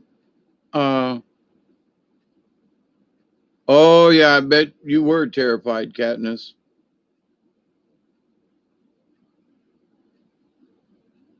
What were you riding? Oh, horses? Is that what we were talking about? Anyway, yeah, horse. Okay. Yeah, I've had a few experiences with horses myself. Not much. When growing up in Tampa, there just wasn't many horses around. But when I got up here to South Georgia and met some people with, riding accidents. Yeah, that I hope you're still getting over it. Um, some friends of mine had a horse, and they were like, "Well, he hasn't been ridden in a while, but as soon as you get on his back, he'll be all right." Yeah, like hell. He was sort of like Duggar running across the field at a full gallop. In about 10 strides, I was a quarter mile away from the fence. But then that horse stopped dead in his track, which was not what I was expecting. No particular reason. The horse just stopped. And I went right over the top of that horse's head and landed on my back. And I was like, son of a biscuit eater here. What the hell is going on? And I mean, I was like, for a while there. So, and in a way, I was sort of scared of horses because of that. But now I've ridden horses up in the mountains, taking a trail ride and stuff. Never had any problems. I'm used to work with horses on the carnival, but they were Shetland ponies, but to the point. And then later on in life, I worked for a place there in Thomasville that they hold Grand Nationals there at least once a year. The English riding, jumping over the things and all. Anyway, and I was sort of like their stable hand. Not so much in grooming the horses, but making sure that all of the stalls were in good condition. And it's amazing what a horse can do in about 10 seconds when he's pissed off. I mean, I was making these gates and bolting them together, and they would just smash the wood, made out of 2x6s, 2x8s, smacked the crap out of it. And I have to go in and fix the doors and, everything, and kept it up. And I got to know some of the horses, and got used to being around the horses and understanding, that some of those horses could just look at you and you knew not to mess with them. And then there were others that was like, come over here, you got an apple, you got a little bit of grain, And so some of them I became friends with, and, every day I was there and I always go by and talk to them and be with them. And it wasn't my job to feed them, unless told to, but it was my job to make sure that everything, that they didn't get hung up on anything and any gates or fences. So, and there were miles of fences, wooden fences too, that were painted and etc. But anyway, so it was a good job, and I liked working out there. Nobody, I wasn't under any kind of stress, and was able to do good work. So, and I paid $10 an hour under the table, so I didn't have to worry about anything. But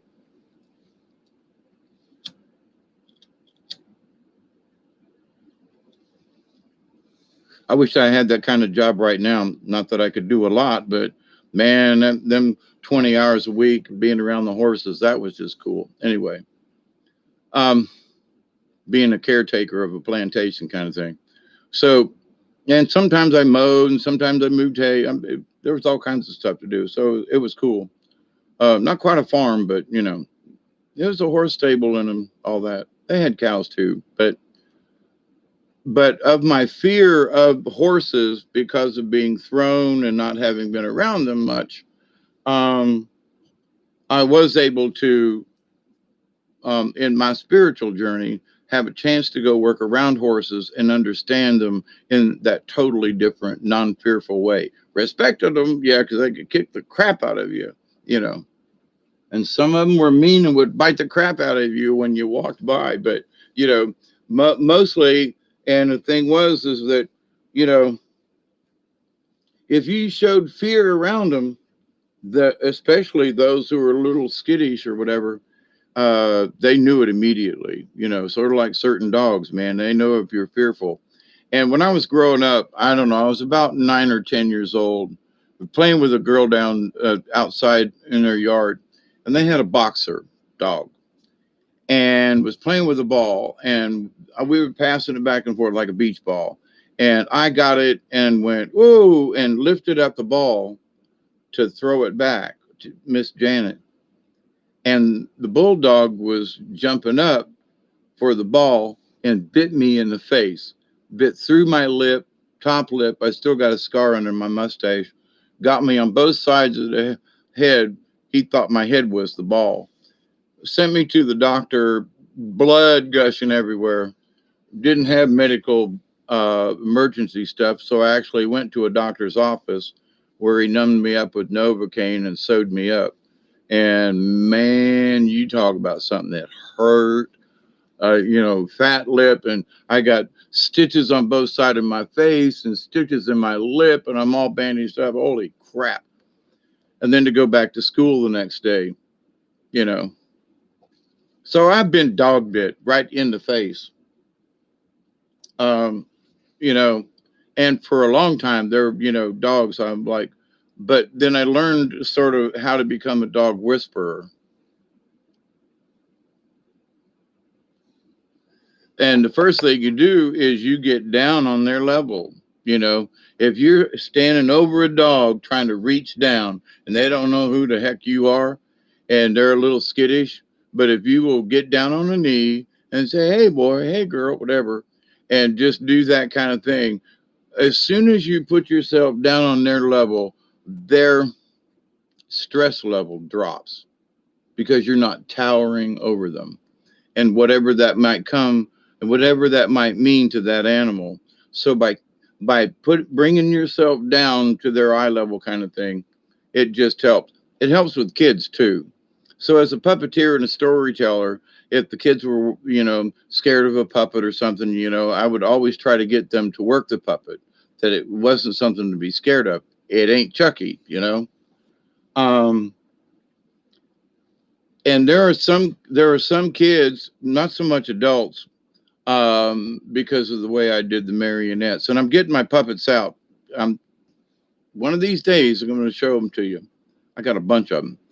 Um, I want to get back into that frame of mind, back into that crazy, really kooky frame of mind y'all ain't really seen, but it's in there. Um, I kind of want to share it with everybody. Hey, Christy, I think I missed you earlier. Um, you was bitten on the face by a dog at age 3. Yeah, Katniss, it took me a long time to get over the dog thing. It really did. Now, little dogs and poodles, but anything bigger than a schnauz or, you know, but anyway, I was really scared of dogs for a long time. But, and also with the horses too, it was like, how you approach the horse, and, um, and, and, um, to face a horse full on, but if you turn a little sideways, it eases their tension. I think that's what it is. Anyway, but you know, body language, what they see, and what they see as fear or danger to them. And we don't perceive it. But when you can look at us through their eyes, we're a threat. What's this person? I don't know who this person is walking towards me and got hair on his face. So never met him before, but if you go over, and you're calm, and and a horse is going to give you trouble, don't force yourself, let the horse come to you, or maybe a little bit of grain or something, in your hand, to show a peace offering. But anyway, so depending on where you are and what's going on, I used to deliver stuff. I've worked for different companies delivering odd, mostly electrical supplies or plumbing or construction stuff. I used to work for a door factory where we made all kinds of doors. But anyway, so you'd come upon some place where there's a dog that you just wasn't expecting. You know what I mean? So it got to the point where, because I'd been bitten in the face, I didn't want to have nothing to do with these dogs. But as I learned the technique, and to like get down a little bit and not be threatening, or, and the biggest thing is like be calm, because they can smell that shit they can smell that fear on you. Woo. So, but in all of those lessons about the animals, and Katniss, you can probably attest to this too, in that you've learned something about yourself, because you learned to conquer that fear, and you've learned how to approach, four-legged critters, and dogs, but it works in other critters too. But myself, having worked for the animal rescue just down the road for me, there was all kinds of wild critters and semi-wild critters that, when you learned and could look them in the eye, and that your tone of voice and your mannerisms and everything, they got to trust you. And, like I was telling you, that when the deer got too big to keep in a pen, because they'd just jump right out, which was funnier than hell, but you'd put them in the pen, you'd turn around, and they'd be walking right behind you back towards the house. It was crazy. But anyway, so you'd be walking. Back when we did Halloween, we'd be walking between these barns, and you just feel something behind you, turn around, and there'd be this young deer standing right behind you with her nose right at your shoulder. Amazing.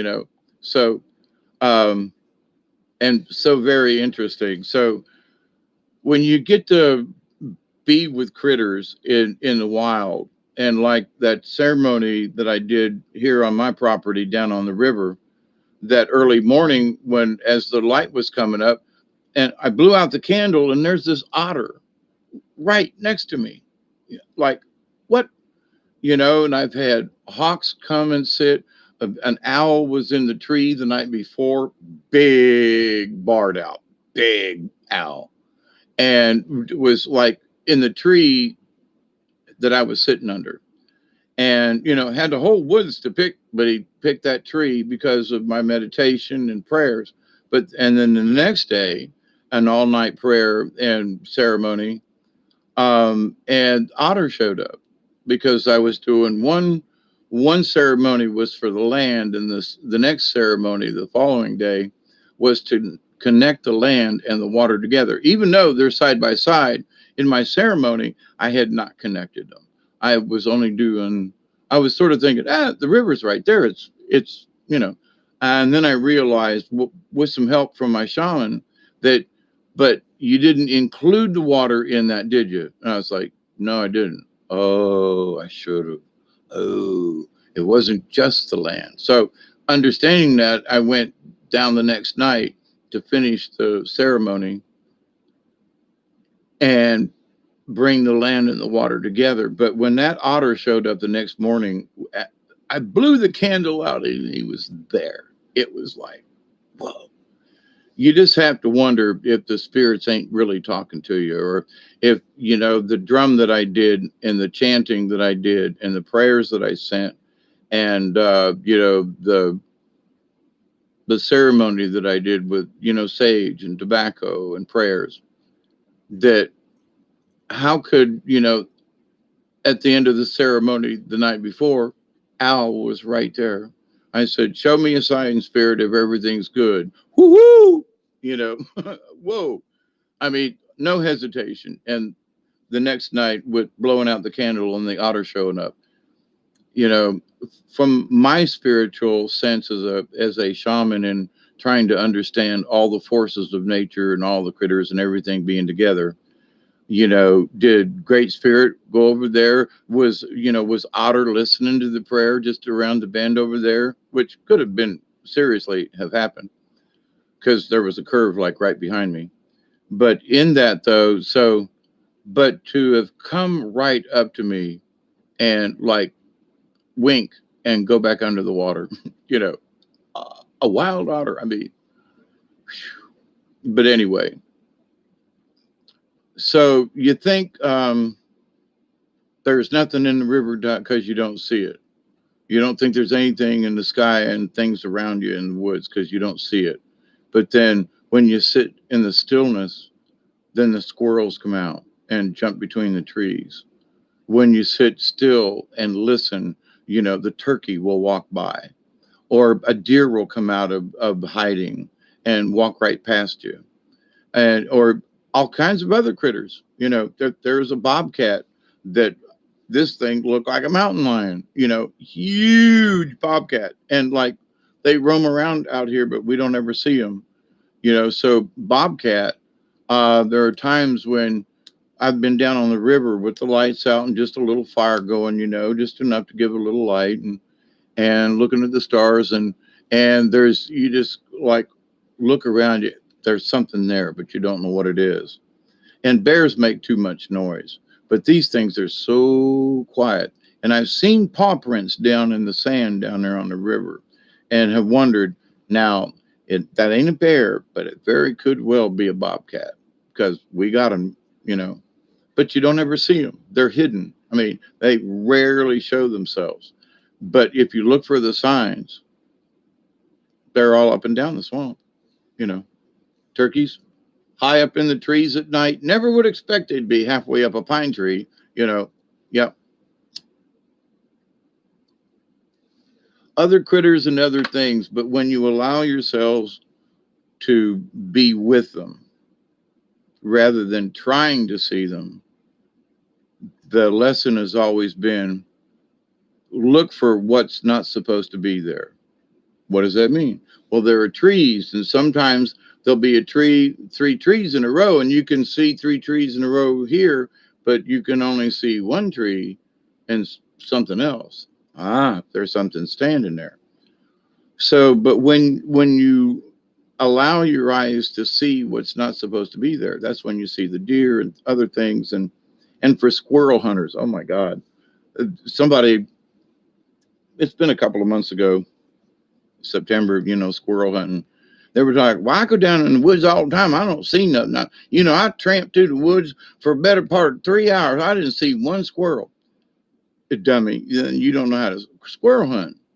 You go down in the woods under a big oak tree, find one down there, pine tree too, but maybe looking across at an oak tree, but you sit still and you wait 30 minutes, sometimes almost an hour. But then the squirrels come out because they're watching you. They see you down there tramping and stomping through the woods. But any old timer that's done any kind of squirrel hunting knows you got to sit still. You can't move. You just find yourself, get comfortable. And you can move around a little bit, but don't get up and wiggle. Just, and the squirrels will come out and they'll be jumping across the trees. And that's when you go to hunting. But anyway, but people that don't understand this, they'd go hunting through the woods, but they'd never sit still to see a squirrel come out. They'd come out of them woods going, well, there ain't nothing down in the woods today. And all them squirrels up there going, hee, hee, hee, hee, hee, missed me. So, but in this of understanding of the spiritualness of our journey-ish,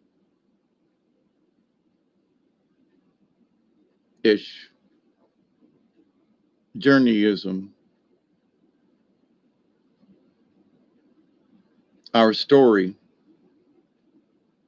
to me, for every animal that I've learned to see it through their eyes, sit under a tree and watch squirrels, or, many people, they got squirrels in their neighborhood and you can sit out and look out the window, but you know what I mean?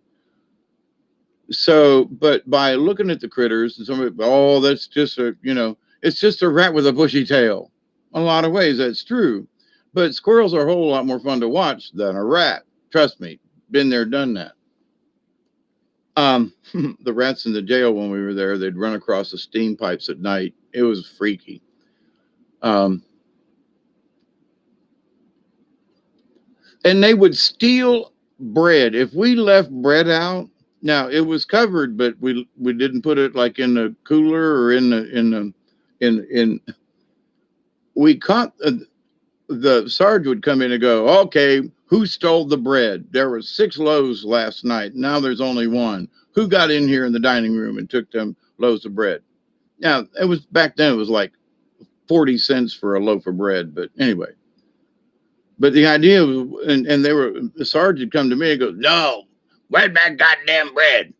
Somebody swiping them white bread in the middle. He talked like that for real. Sergeant Castleberry. No, where's my goddamn white bread? Sarge, calm down, and all of us, little Mexican Joe and this guy and that guy and Parisian Pete over here, we looked at each other and went, Sarge, why would any of us take bread? We've got a whole rack over here. Why would we take the bread? Well, somebody's stealing my goddamn bread. Okay, Sarge, calm down. And so we started setting traps where they allowed us to stay down in the kitchen longer in the evenings. Plus we had our little TV and we were playing cards and stuff anyway. And we could make filet mignon, and wrapped in bacon. Oh man, boy, we could cook some really good stuff when you work in the kitchen, But anyway, so somebody says, well, why would you want to be in the kitchen staff? Because you got the freedom of the kitchen. You got to look out a window that you could actually see out of. And you got to eat anything you wanted, as much as you wanted, without being too much of a pig. But, and plus we had our perks because we worked in the kitchen. We fed everybody. But anyway, Castleberry. No, we're going to catch them goddamn thieves. Who's stealing my fucking bread? Okay, Sarge, calm down, So, but anyway, we were talking to them. We need to set some traps because we can see the rats going on the steam pipes overhead when we're playing cards in there at night, right? Which wasn't very often, but we could see them when we were there after dark. And so we broke into we'd quit playing cards. We'd play a couple hands and then go check. Play a couple hands, go check. And we played a couple hands and went in there, and there was these 2 rats taking a full loaf of Wonder Bread inside. How he got them damn things in there, I don't know. I mean, we're still wondering that. But they took these whole loaves of bread and pulled them up through the heater in this little narrow space and in down through the damn steam pipes. And there was a whole crew of rats who knew how to do this. They had worked it out. And so our bread was being disappeared every night by this large group of rats in the jail. Caught them red-handed, half of the loaf of Wonder Bread was stuck in the heater. We went, Sarge, there's our culprits. It ain't us. Told you. I had a big laugh about that, but the fact that them rats were that smart and they knew exactly, they had a routine. Oh my God, it was that's sort of creepy in a way. Willard, remember that movie and all the rats? And right now in the house, I got a mouse problem. And boy, I've been catching the snot out of them. The other night, 3 of them almost in a row. Bing, blap, boop. But earlier, I was in the kitchen and heard this scratching around. And damn, saw this mouse up top in the cupboard, scurrying from somewhere. And I'm like, what the hell? So I had to reset traps. I hate it, but my mouse magic ain't working. They're getting into shit and chewing wires, and we can't have that. But anyway, all right. I've made the 4-hour mark, Michelle, just for you, not just for you.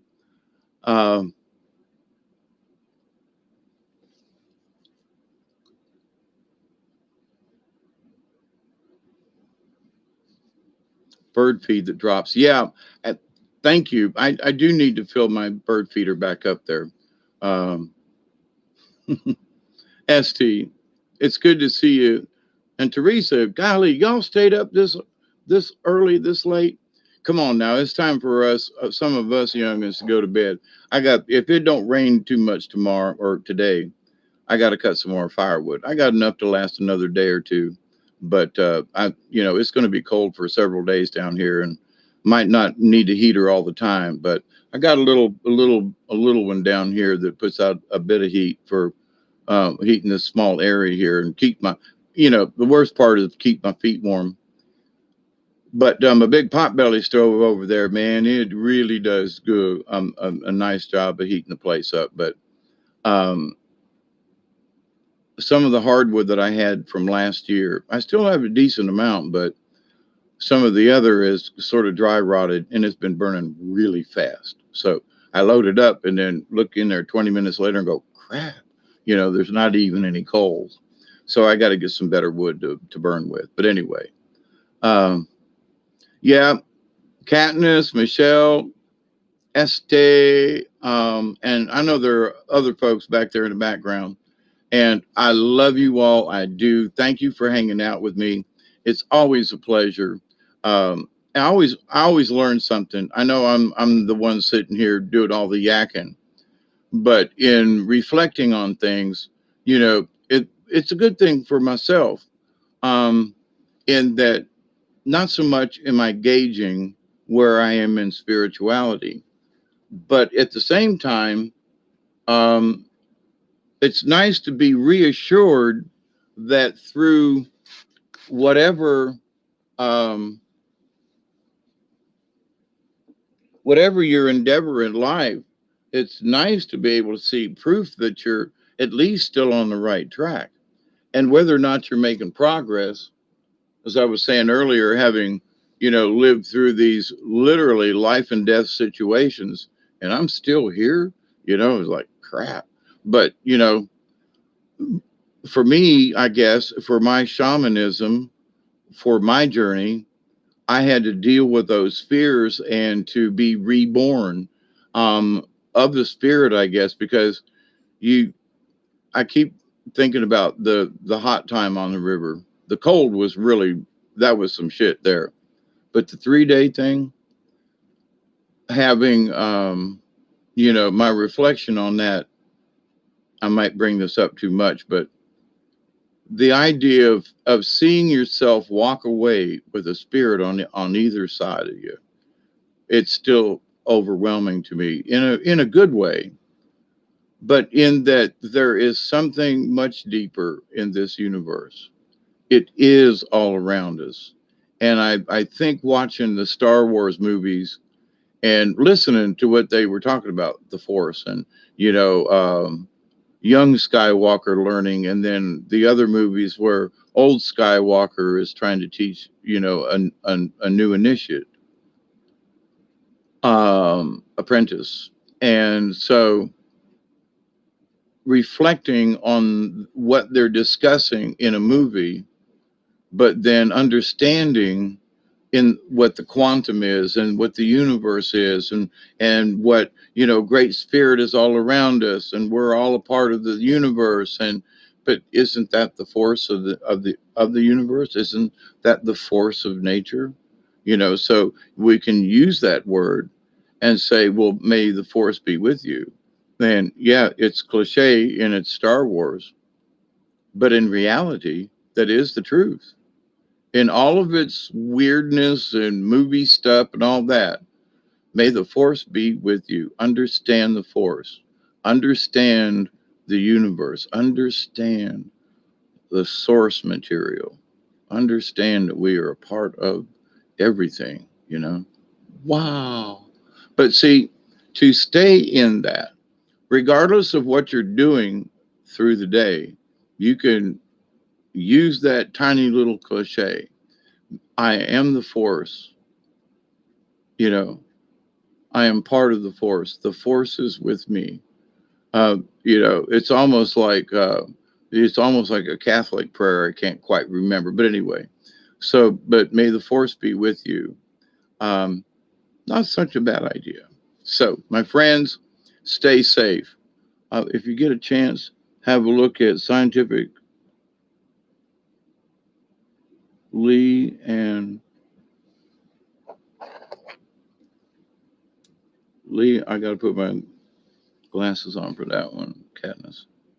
And Homebrewed. Yep. Okay. I will try. But anyway, my friends, sleep well. You know, lots of good messages from the universe. And there's a lot of things too that sort of had everybody on edge a week or so ago. In some ways, it seems like some things are calming down a little bit. I'm not quite sure what that means. You know, but the chaos is still there, but the hyper chaos, I maybe might be a good terminology for it. That screaming has, you know, kind of died down to a loud holler, you know, um, which is a whole lot easier on the spirit and the ears. But even though the chaos is still there, it seems like the chaos reached such a fever pitch that it just couldn't maintain. So here's the pitch of all this energy, and now it's sort of a little down. Chrissy emailed me. Okay, all right, Christy, no problem. All right. So, but anyway, keep that in mind no matter what you do, because it's all around us all the time. Just be aware of it, and you'd be surprised. Back when I was being a Catholic and I studied monks and, you know, those who went and prayed all the time and everything, and Father Padre Pio and certain stuff. Um, and what did that mean? And that you could live your life in prayer. And that is so true. You just wake up in the morning and go, the rest of my day is a prayer to the universe. And I'm going to do my best to do, you know, to get through it the best way I can. You know, it's a very simple prayer, but it's an acknowledgement that you wish your actions to be a positive force in the universe, no matter how it is, and that your whole day is a prayer. And I used to think that that was sort of silly. How could you do that? And now I understand it's really not that hard. It's really easy once you just let go of it and you understand it. So, anyway, hugs and kisses, my friends and neighbors. Cosmic hugs all around. And I will always finish my programs with prayer. I continue to pray, honestly, I do, each and every day, that each and every one of you will learn to accept, receive the knowledge, the healing, the wisdom, and the blessings from the universe, the creator, the source. I continue to pray that each and every day, each and every one of you, your friends, your family, all of your relatives and all of your relations, past, present, and to come, will learn to accept and receive the healing, the knowledge, the wisdom, and the blessings from the universe. And in that law of three, I continue to pray that each and every one of you will continue to learn to accept and receive and to share the healing, the knowledge, and the wisdom, and the blessings from the universe. May the fourth be with you. May the fourth be with you. Actually, this is December the 5th now. That would have worked yesterday. May the fourth be with you. But anyway, so love all around. Chrissy, thank you. Michelle, Katniss, Michelle. I know a bunch of y'all up there that are also in this together. So be sweet. Thank you all for hanging out. See you next time. Cheers, everybody. And ween. We can't forget that.